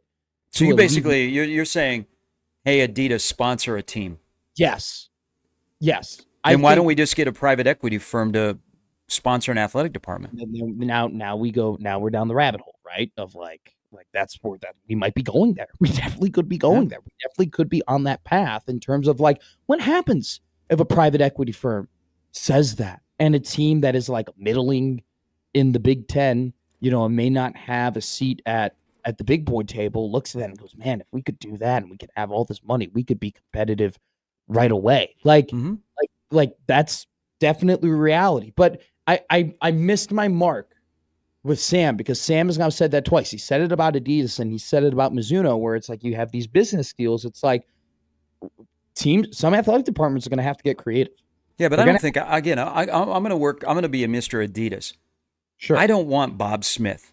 Okay, I want Cooper Flag. But they're also, I understand, you get Cooper Flag, no doubt, and you also get Duke basketball. Like, I think that's just kind of the cost of doing business in a way. But I just want Cooper Flag for a year, and then I'm not coming back to Duke basketball. Okay. So maybe I'm just because I get Cooper Flag now. He's my client, and he's now in the NBA, and our visibility is much greater now in the NBA. That's if I was doing it from the Adidas standpoint, that's what I'm doing. Like Nike didn't sponsor the Bulls. They wanted Michael Jordan. They weren't like, hey, Jerry Reinsdorf, let's talk about the Bulls. Yeah. We wanted individuals, because the individual is the one that gets shown. But, okay, great point. Absolutely. Nike's not like, we want Will Perdue to wear our shoe, right? But if you go ahead and you look at it, let's not do Duke, because Duke is a little too obvious. Let's do like a team like Auburn, right? Where they don't, like right now, like Janiah Broome is like a late first round pick. He might be a good NBA guy, but they don't necessarily, they're not consistently always getting, well, I got to be careful here. But let's just say like a program. Let's throw out name. Let's just say a general program that's had success, that is known in college basketball, but isn't necessarily always getting superstars. If an athletic department could convince a big brand like that, hey, being the apparel brand of this basketball team can help you, and if you just basically fund our whole team, we're able to benefit and make our athletic department better. That could be interesting. Like, okay, so are they already they already the apparel and shoe brand of that athletic department? They would have to be, probably, yeah. So let's say, like, let's do Purdue, right? Like, Purdue isn't always getting like the number one overall pick or the top guys, but they are a well-known winning basketball program. If Purdue can convince, I think they're a Nike school, right? Like, if they could convince, and let me look this up, but like if they could convince whoever their apparel brand is like, hey, it's a benefit to you to just literally pay us to, like, we'll wear all your stuff and we'll promote you, and you will be like the official brand of you will be our team. If they can do that, that's now $9 million that Purdue now has. But aren't they? But I think, no, we're looking for additional revenue though, right? Because this happened in the past where Adidas would steer the top high school player to an Adidas school because it benefited them. I mean, KU is a prime example. Okay, when that changed, things changed. You already as an apparel and shoe outfitter are paying the university money. So now you're saying pay us more than the deal you already have? There would have to be, once again, there would. So you're going back to the well? You would have to be, yeah. You got to be creative, right? This is just trying to be creative, and they would have to figure out. You're absolutely right. I'm being skeptical of this and asking questions, because there is something more that the school would have to give up. Like there would have to be someone. There would have to be another like layer of like, hey, you get first dibs at this guy, or you would get another additional advantage, or we would give you something else. I I really don't think just saying, oh, you have to pay more to officially be the brand, like, is going to do it. Like, they would have to give up more stuff. But if they can get creative and try and figure out a deal like that, I mean, the thing that the number one thing that I could think of is, okay, hey, we're going to have our athlete also agree that you get first dibs at them if they go off to play professional ball. Ooh. But then the athlete would have to opt into that. Yeah, he would. And that might be tough. But then at the same time, like, then you create the dichotomy of, like, well, Nike would love that because then most athletes might want to sign with Nike, right? And they can get in the ground floor early with some guys, right? And be able to do that. So, like, I just think it's this whole idea of the calling house, and you can't just pay to play, that you can still do these NIL deals via business, is very interesting to me, because if somebody figures something out, then that's going to give them a massive advantage across the board in so many different sports. Why don't we just tell our coaches, you know what? I hired you for a reason. You're paid very well. Coach, evaluate, develop. We could do that. We definitely could do that. But there always will be the playing field will never be level. But how you can start to level the playing field if you are Nebraska and you're playing catch up to the big boys in college football is do what programs do to win. Not go and pay players and have people fund your program. Sure. Go and coach football. Yeah. You know what? Yeah. Win recruiting battles. Get guys on campus. Develop them. Make them better players. Be better coaches. Hire better coaches that when it's on Saturday and they turn on the scoreboard, you got an advantage that nobody else has. It is because you're spot on. It might be kind of fun in this new era where the really good people in the sport that coach and evaluate and develop, they are the ones that, find a way. And also the other part, I keep harping on this, you're going to, in football, especially with a limited roster when it's eventually at 105, your investment in strength and conditioning and nutrition and all the stuff to keep your players on the field will be mammoth. So all of that stuff, it's kind of like we have all this new school and all this new money and all this what is going on. It may just come back to the old school part of it's X's and O's, Jimmys and Joes. And you can get the Jimmys and the Joes, and what do you do with the Jimmys and the Joes? Because you can take a step above if you can coach, recruit, evaluate, develop. We're going to find out even more so that, I mean, you're a Major League Baseball fan. We're Major League Baseball fans here. We already know that just because you spend the most money doesn't mean you win all the time. Mm-hmm. And we already kind of know that in college sports. Texas A&M is the best example. So you are right in that regard. But at the same time, if you can open up a little bit more slices of a pie by doing some things different, you're going to give yourself a little bit more of that advantage. But it's a great conversation to have, and I'm sure we'll continue it with our next guest of Husker Sports 24/7, Mr. Brian Christopherson.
It's been a day full chocked of college baseball, but now we dabble in the world of college football, which if you want to hear a lot about college football, you can listen to the Omaha Baseball Village intermission shows because that's all we talk about over there. But we welcome in a very special guest from Huskers 24/7, Mr. Brian Christopherson. Brian, it's getting a little busy over there. Some things are happening. How have you been, my man?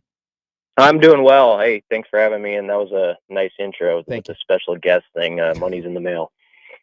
I call a lot of people special guests. A lot of people are special. Oh, to me. all right. But you are in particularly special, and it is a special time for you because it's a massive month of recruiting for Husker football. I mean, it just seems like every weekend they're having more and more prospects in and out the door. Just overall, sum up how the month has gone for the team over in Lincoln and how it is going to go from the rest of the way out here as we're about halfway through the month. I think it's gone well, probably about as expected, though. I mean, once you get the kids here, and I know it's said over and over again, it changes the whole perspective. Like Hayden Ainsworth committing the other day, he was actually leaning toward NC State kind of before his visit, and his dad said it was going to take a lot, something special to steal him. And Nebraska delivered that over his weekend, where he, a couple days later said, "Okay, I'm going to shut this down. I'm not even going to visit other places, including my home state school of Ole Miss." So I think they've really succeeded once they've gotten the OVs here. I still think Luke Sorensen's a guy who they're trending well for at tight end. I still like him with Cameron Wilson, who's still at this moment committed to Syracuse. And then a big one is CJ Bronal, the cornerback who Nebraska was in on first. And after his OV, I think it reaffirmed Nebraska a little bit with him. He visited Florida State this past weekend, and he gave an update to our Florida State guys, and he said, "I'm still committed to Nebraska right now." And it was a promising update for Nebraska in that respect. And I think he's a guy a lot of people have kind of been worried, are they going to be able to hang on to him? And I'm not saying there's not work to do, but I feel like the Huskers have had a good few weeks on that front too, as in addition to adding to him being in that class. Hey, does it seem like us recruiter followers enjoy June more than coaches do? Yeah. I mean, it gives us something in June to cover and to do updates on, which is different than it was, a decade ago.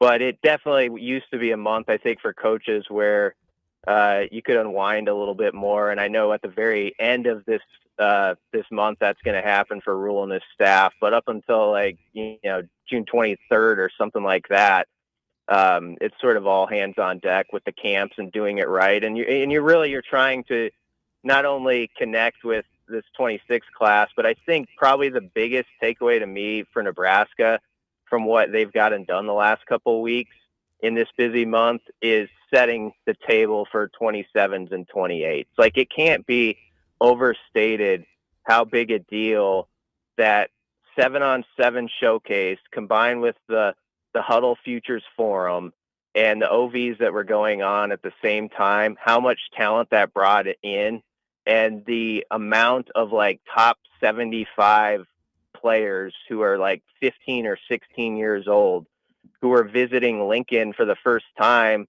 and getting ahead of that trip quicker than they normally would, because of the way those events worked out. So I think Nebraska has good groundwork set for those future classes. And I think I might have even said this last week, but again, that's why this season, every year, it's what happens if they get to 9 or 10 wins? That's what you want to see now is if you get that added to the cocktail with already having had those kids on campus, then that's going to look pretty good for Nebraska. So I think when I look at this June and what's been done, I think they've probably set the table for the next couple of classes as well or better than I've seen in past years around here. And so that's the biggest take to me. I don't mean to be the skeptical, pessimistic guy. No, go ahead. But I'm going to be it here. I understand the facilities are awesome. Facilities are great. Everybody's talking about them. And credit to the athletic department and the money they raised and how they've built it, and credit to the staff for using it the way that they have. But isn't there also like I feel like there could be a little bit of a take back from it as well, because I want you to marry me because you love me, not because I have a Ferrari, right? Mhm. And like I feel like you have to be a little bit careful in a way of are the recruits committing because they want to be great at football and they like who we are, or do they just want these cool little facilities and want to take pictures and say, oh my God, look at what this football program I'm with is doing? No, your point's a good one, and I think Rule thinks about that.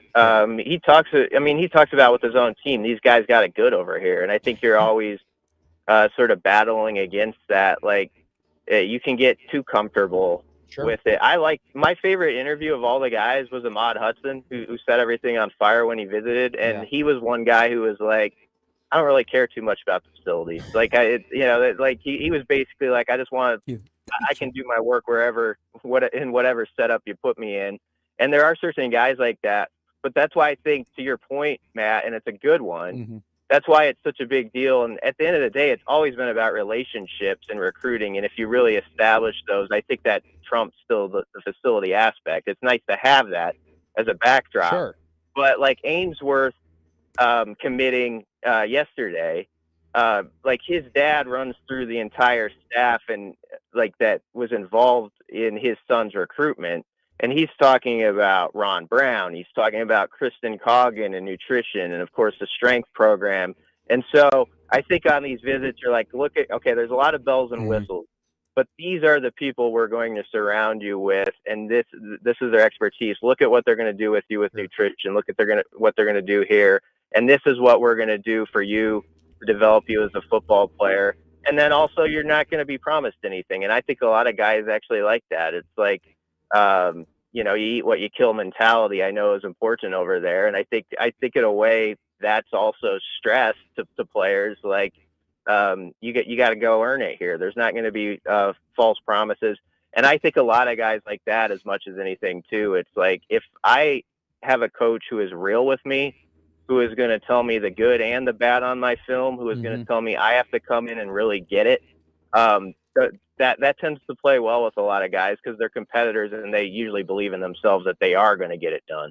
Hey, let's go big picture college football, because I was listening to Ross Bjork, the AD at Ohio State, talk the other day. And he was, everybody is looking at what is the path to get into the playoff. Do we get 4? Do we have to earn it on our own? Whatever it is. But he said, we're playing Texas the next 2 years. Then we've got Alabama for 2 years after that. And we've got Georgia down the road. And then he paused, and you know what's coming. Well, why would you play those games? Or, hey, good on you playing those games. Do you think that if Ohio State, Texas, is it better analyzed by a committee or a computer when it comes to evaluating playoff rankings, playoff consideration? I'd like to say committee, but I don't know for sure. You need the right people in that room that understand, like, let's really bump up this program because they got that win early in the season, and let's use our common sense here that, hey, they actually took on that challenge. This shouldn't be a major penalty to them. Let's reward programs that actually do this. So far, I think there's a little data, but there's sort of skepticism that the committee would actually do that. Like, you're actually going to get bang for your buck for winning those type of games. And I understand why you wouldn't play them. It's also why I don't know which format is best, but I kind of have liked the 4-4, 2-2-1 deal, because I think if you work through the layers of it, it actually could force the SEC's hand more to play the 9 conference games, which I think then maybe pulls the lever on the Big Ten and SEC getting into that crossover game that's sort of just in the air that people talk about. Like, wouldn't it be sweet if SEC Big Ten played, a game against each other every September 6th or whatever? So that's why I've kind of liked that format. But I also see, why the SEC, and I'm kind of getting away from your question, but like why the coaches are like, no, let's take the 5+11 because we know that at the end of the day, SEC tends to win those arguments on TV about who's like the 13th, 14th best team. Let's just go with that. So it's interesting, but I would like to say a committee could do well with like weighing like, okay, this team really played a hard non-conference schedule. They went 8-4, but they're actually better than this other team that didn't play anybody that's 10-2. But I'm not so sure that there's proof that they would do it better than the computers, honestly. Recruiting rankings are really important because it definitely is.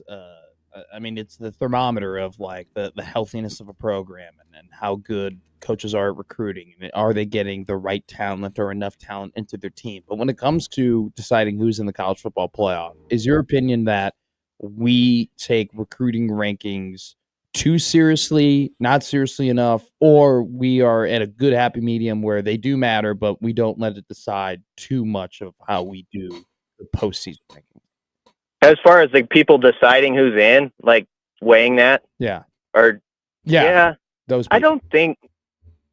I'd like to think they're not looking at that at all, Matt. But I don't know. I mean, that's an interesting point. I mean, you would hope because you would. And I'm sorry for interrupting, but I do want to point out, like, you would think that Alabama, after losing to Vanderbilt in Oklahoma, had no shot at making the college football playoff, but because they're so talented and henceforth the recruiting rankings, I feel like that played a massive factor in them being pretty damn close.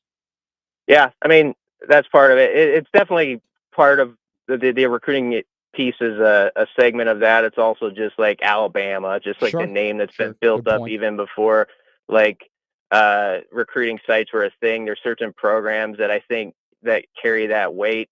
But you're right. I think there's certain names that we have to be careful with, like just giving them the benefit of the doubt just because they're that school and they did this 5 years ago, or remember that Nick Saban team in 2009 and we're getting in it. You know, it's like, let's separate. What did this specific group do? Yes, they have a lot of talent that's going to play on Sundays, but how did they come together during that college football season? And if you have a couple bad losses like they did, hopefully we're going to have common sense with the committee this year and in the next years, where they say it's not good enough. I don't care what your name is. This program did a little bit more. And, I actually think it's better for college football when you do get a little diversity in there and you get some different names. So I hope, we got a different cast of characters every year that's on the committee, and you just hope that this group blends well together and can see things the right way, which is obviously the way that you and I see things is the right way. So just go with that.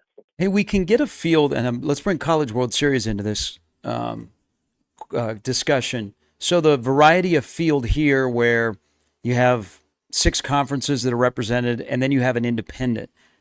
We kind of got variety when we got the 12, but we didn't get much variety after the opening round. Will we get to a point where we get variety after the opening round of the college football playoff, or will we just have to settle for, hey, we get a little bit of dose when we get 16, but once we get to 8, not a shot? I think variety is going to always be harder to get in college football, don't you? I mean, I just think, like, if you look at the history of the game, when we had like just the AP and UPI polls and stuff like that back in the day, we did have some odd stuff happen. Like BYU won a national title, which would never happen, in the current format, I don't think. Georgia Tech, the one year they popped up and got a split title. I just think with the gauntlet that is required now of, you're going to have to win 4 playoff games, basically. I think it's going to be harder for some of those programs that just, don't have the depth. They might have like the first 45 to 50 guys on their roster to get themselves to a good season, but there's going to be wear and tear even within the playoff where somebody gets hurt and, do they have the next guys up to step up?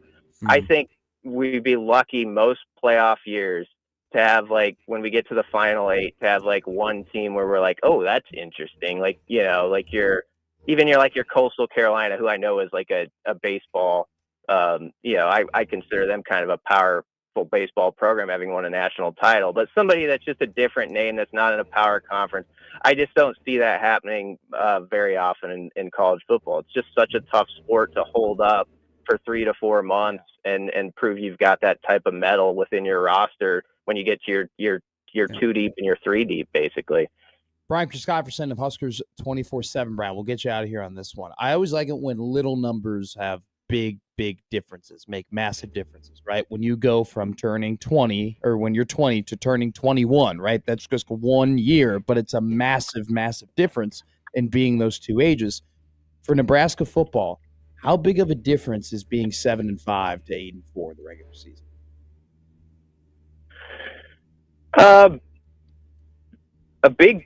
It's a big deal, but for the year ahead, I mean, I think you've got to push that thing to 8 or 9 wins. I think people are expecting that type of progress. You're right. I mean, that's a big addition you got to make just by 1 or 2 wins. If I could say this, I've made this point, and I hopefully people take it the right way. I think Nebraska losing to Iowa last year, even though it dented them and ended them 6-6, they win the bowl game, go 7-6. In a weird way, I'm curious if it has helped their offseason in 25. I obviously want to beat Iowa. Don't mistake the point. But think about had they had that win over Wisconsin like they did. You beat Iowa, you win a bowl game, and I just feel like the hype would have picked up a little bit more than it has around this team, whereas you're sort of getting I think a lot of people outside our bubble kind of downplaying Nebraska a little bit, even Iowa. They're not sure quite what to make of them. And I don't think it's the worst thing for this team to have that type of off season. So for this particular group going ahead, I think that it could be useful where they actually subtracted a game Husker fans probably thought they should have had in the win column. But you're right. Like for this year ahead, I think people are like, okay, you got to that bowl game. That's nice. Cross that off the list. But as Rule and all the players said after they beat Wisconsin, got bowl eligible, that's the last time you want to celebrate something like that in that manner. It was fitting for the time, but it's time to move on and bump this thing up. And I think that's the feeling of everybody, fans, media, and I think people within the program. Brian Christopherson of Huskers 24/7 BC, incredible as always. We'll see you next week. Are we going to see you at the CWS at all? I might pop in. I'm actually downtown today, so I don't know if I'll pop over for a game or not. I brought my wife into work here at Union Pacific, so I we'll see. Yeah, maybe. Okay. Well, come over to the Village. I'd love to see you. We'll have a talk. Maybe you sit down and talk to Peterson and I a little bit. But thanks as always. We'll see you soon, and have fun today. Enjoy the weather before it gets crappy. All right. Thanks, guys. All right. EBC. That was Brian Christopherson of Huskers 24/7. We're going to talk about something that Brian just said because it's something that I've been thinking for a little bit, and I think it's an interesting conversation for you and I to have. And I think it's a conversation that we have very slowly from show to show and segment to segment have had, but now I kind of want to put it all together. So we'll have that combo coming up next year on Gary and Matt.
Should be a very fun day on the station. 3 College World Series games will take place. The first one will begin at 10:03 today. We will have 2 just pretty quick segments here to end the show, and then we'll send you over to the Schwab with Mike Farron and John Bishop to begin a quick little pregame of UCLA and LSU. And then at 1 o'clock, Oregon State takes on Louisville, and then Arkansas, the Razorbacks, will try and move on in the tournament and avoid elimination by playing the loser of UCLA and LSU. I was very interested by that answer or that point from Brian Christopherson in our last interview. And BC's great. He's awesome. And I understand the point he was making. He was saying losing to Iowa might have been a good thing because if Nebraska had beaten Iowa and gone 7-5 and then had won whatever bowl game they would have made and gone 8-5 to end the year, that the hype train for the season, which already is kind of there. There is people are very excited locally and nationally, about the season, but the hype train would have been a lot. It could have been too much, and losing the Iowa game might have been good to temper those expectations. And I understand what Brian is saying, and I don't think Brian is in the minority of people who think that. But at the same time, I just don't like the idea of avoiding hype and being afraid of hype and being afraid of expectations or high expectations, because the teams that you want to be and the teams that you are striving to beat and the teams that are on the stage that you want to be on are the ones that have hype, are the ones that have high expectations, and are the ones that aren't afraid of those expectations and live up to those high expectations. And so are we talking about the media or the team? Because I think these are 2 completely different conversations. And you throw the fan base in. The media hype and the fan base. What Brian is saying is that the media hype and the fan base in a way affects the team, and that it's good for the team that they're not experiencing that hype and they're not experiencing that increasing pressure, and that might be good for them heading into this year. And I understand that point, but at the same time, at some point, you're going to have to be comfortable with that. You're going to have to deal with that. And it's unavoidable if you're going to accomplish the things you want to accomplish. So I think the team controls any hype, okay? Either by your actions or your words. This has actually been one of the most ideal off seasons for Nebraska football. In terms of just recruiting, in terms of development, in terms of what? There is buzz, but there is not contrived, extravagant buzz about Nebraska football. From where it starts, hype starts from the team that you are wanting to hype up, right? So they've controlled everything. They haven't said much about this upcoming year because they don't need to. And it's not, oh my gosh, don't avoid it. Oh, yeah. Because I think the one thing they've matured as a program, and hopefully as a head coach that's got now going into his 3rd year of experience in this beast, is you know what you're getting into and you know what the expectations are. I think everybody that's in that program knows year 3, okay, how important this year is. So you don't need to remind them how important it is, so they don't remind you. And they know it's about business, so they control the hype. I think it has been, even though there is more optimism, there has been less hype around Nebraska football than I can recall. But I'm fine with them controlling their own narrative. That is totally, I'm totally okay with that. And it's their team. They get to do that. At the same time, though, I'm not a fan of being like, maybe losing more games so we're not as excited or the pressure isn't as built up as maybe this team can't accomplish that is a good thing. Because so that's not, the team's not saying that. No, I know. Yeah. I know. Yeah. I know. We are saying that, and the fans are saying that. And there's this expectation and belief that if we get too excited, that could affect them, right? And that could Okay, so that's a good point. Regardless of what happened in the last 2 games of this past year, and you look at the additions to this roster, do you even take into account what happened in 24, or is 25 a whole new season? Because there's a lot of important things that are different compared to 24. But I do take some things from 24 into account. Like I take what Dylan did into account. Like that's his baseline, right? I take what Emmett Johnson showed into account. I take individual players and what they might have done and how they developed into account. But I also, to your point, I have very differing expectations for parts of this team because of, the fact that a lot of the old guard is gone. But I'm not throwing away, and I'm not saying you are, but I'm not just poo-pooing or throwing away what happened in 24. But you would be hyped for this season because if Nebraska started anew and you saw what they did with their coaching staff, what they did with their portal activity, that they have a second-year quarterback, wouldn't your expectations already be high? Not knowing any previous history? If you just looked at the personnel that are here? Sure.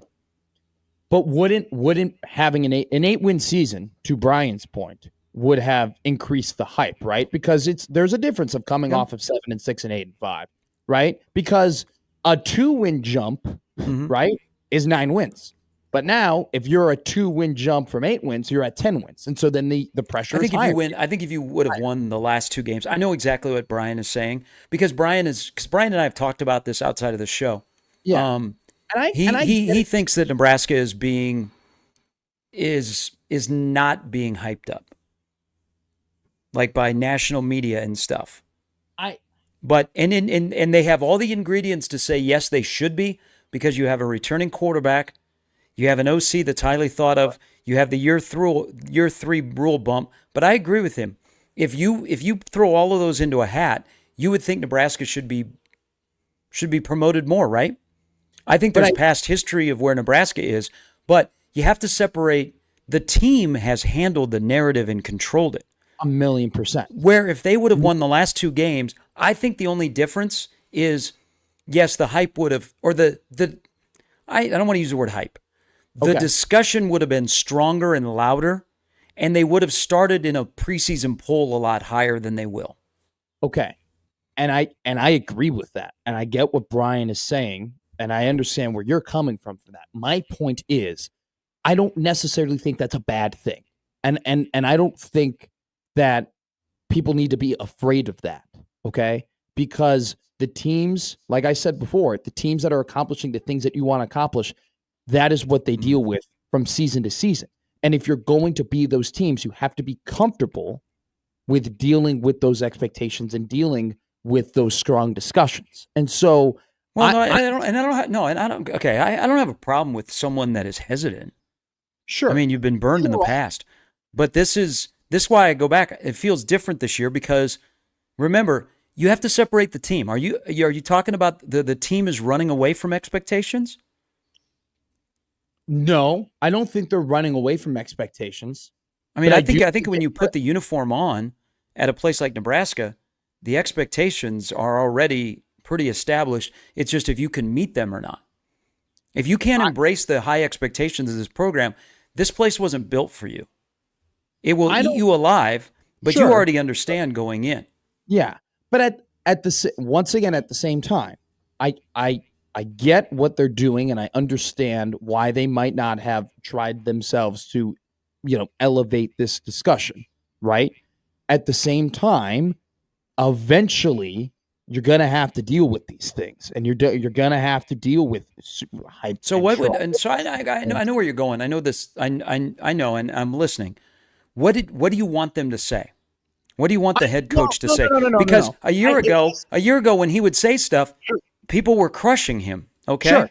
And he's probably got a reason to be more confident about this group than he did last year. And hey, he stepped on himself at the Big Ten Media Days.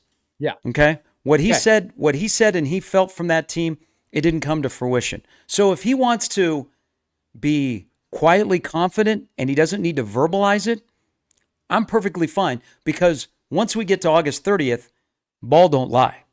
Yes. Now, this is a good discussion. It's a great question because the truth is that I don't have anything. I don't want him. I don't have a problem with what he hasn't said, and I don't have a sentence for him to say, and I don't care if he goes out and says, nothing, or if he goes out and says, "Oh, we're going to be great and we're really excited." My problem. I would hope every coach. I hope every coach would say that. Yeah, well, but he doesn't This have has to been act. a terrible. This has been a terrible summer. I mean, my God, I can't wait to get to. I can't wait to get to December. Wouldn't that be a great like Trojan horse where you're like, you're going to be good, but you're like, we're going to suck this year, and then like, the expectations get lowered, and then you win 8 games. You're like, oh my God, he coached them really well. See, that's what I've told my friends. So Sure. everybody, because we're in the middle of June and we're close. Yeah. Hey, what do you think they're going to do? What they're going to think you do? And I said, hey, lower your expectations as a fan. Sure. Go, you know what? 6-6. And then when they overachieve, you can go, all right. For one time, I feel good about it. That's my problem, though. Like, that's not. But this is sarcastic. I know. That's tongue in cheek. Are you fishing in the sarcastic pool? No, I know. I know that's tongue in cheek. But I do think that is a little bit of like the convo of like, it's not like I don't need Matt Rule to say anything to make me think that they're going to be better. But at the same time, I just want us to all be aware that the media having hype and the media having big expectations isn't something to like shy away from. And eventually you are going to want to be there and have those high expectations and have that hype. And if you're being honest, you might want it like the hype and expectations are to win 8 games, to win 9 games, not to win a national championship. You'd much rather have it now and do it now and accomplish it now when the stakes are a little bit lower, as opposed to like, all right, well, they got to make the playoff this year. Yeah, I don't think anybody's expecting to make the playoff. No, not this year, but I'm saying in the future. But to make substantial growth. Yes. But I just, you get what I'm saying. You get well, that. I get what you want more. You're fishing for content. That's what you're fishing for. You want the program to say something, and I think what they have done is ideal. Because they control the narrative, and then you let all of us be independent thinkers that we can see with our own eyes. Okay, this is going to make sense because natural growth by the quarterback, he should be here. He works with an OC. We saw 4 games at the end of last year. You start connecting the dots, and there is a lot of reasons to be optimistic about this season. So I don't think. I don't hate the word hype. And we've been burned too many times. I just think this has been a really, really good offseason because you haven't had to tell people what you're doing. We can see what you're doing from people you put in position or people you brought into the program. I don't need Matt Rule to say anything. I just don't want us I don't want the fan base to be afraid of hype or afraid of expectations or be like, oh, here we go again. Because eventually you want to get to the spot where you do have a lot of hype. Where the I'm okay. So we're just going to be different on this. If you want to be wait and see, that's perfectly fine. Okay. Yeah. I'm not in the business. You might be in the business of telling people how to root and how to act. I'm not. If you want to be wait and see, perfectly fine. But I will tell you, because I'm half in that boat, is there are certain things that do make you optimistic about this is the year that they start to turn the corner. And it's okay to say that out loud. That's total, and I agree with that statement implicitly. All right, hey, we got one more segment before we head to the conclusion and the continuation of LSU versus UCLA. Don't go anywhere. You listen to the home of the CWS 1620 Zone.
We are a couple minutes away from the resuming of the UCLA versus LSU game at the College World Series. In a couple minutes, we'll throw it over to our broadcast booth. Hi, of John Bishop and Mike Farron. It's getting better. It's progressively getting better.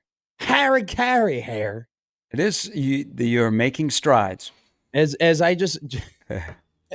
When John came up to the table and started doing that, I started dying. It is one of the best. It's one of the better impressions that I've heard. And I'll keep doing impressions just for you. I'll just keep adding to my repertoire. Thank you. What will we try today? Try something new. Ooh, can you give me a random person? Maybe I'm Morgan Freeman. Try that again. I'm Morgan Freeman. I'm here today. See, I can't do that. Let's retire that one. Get your hands off me. That's my Denzel or my Stephen A. Smith. I think it's absolutely incredulous and unrealistic to expect a Tyrese Halliburton. Far superior men have come after. There's possibility there. You probably got to drop the southern part a little bit. Okay, you have too much southern twang in there, but there's some good ingredients. We have a base there. It's just my impressions are just impressions of Frank Caliendo doing impressions. Because I don't learn impressions from the actual people. I learn them from Frank, who then I'm like, all right, that's where let me tell you what, man. When I think of Gary Sharp, man, I think of a broadcaster, man. What do you think? It's getting hot over there, isn't it? I told you that is your best one. It's getting hot like it's getting hot in Lincoln. Matt Rule. What a coach, man. I remember I coached with Matt Rule's dad in Tennessee. His Bobby Rule was his name. He was a good offensive line coach. And now his son is the head coach at Nebraska, man. Talk about a football fan. That's, by the way, I just made that up. I don't think Matt Rule's dad's name is Bob. And I'm pretty sure he was a preacher, not a football coach. But, hey, there you go. Real quick, by the way, did you see that the United States announced their first 6 guys for the Olympics in hockey? Did you see that? I did not. Okay. I know that Lord Stanley has arrived in South Florida. Well, it is they clearly did this because they need to get a little red, white, and blue hype, and I think they're just grasping for straws. So they told us the 6 obvious guys that are going to be on the team. Like, there was no point in announcing, hey, Austin Matthews and the Kachuk brothers and Hughes are going to be on this team this year. That's a good start for the USA team. Well, they got McAvoy too, who is by far the most important person on that team. You go ahead and you take that to the bank. NBA Finals, Oklahoma City picked up a 3-2 lead yesterday. Jalen Williams scored 40 points. He is the 5th player before 25 to score 25 points in 3 NBA Finals games. Kyrie Irving, Dwayne Wade, Shaquille O'Neal, Kevin Durant are all the other guys, and yet we barely know who he is. Can we start talking about the draft? The finals are over. The OVA. We're nearly there. OVA. The NBA. I think people want to talk more about Cooper Flagg and what's he going to do for the Mavs and where's Kalkbrenner going to go.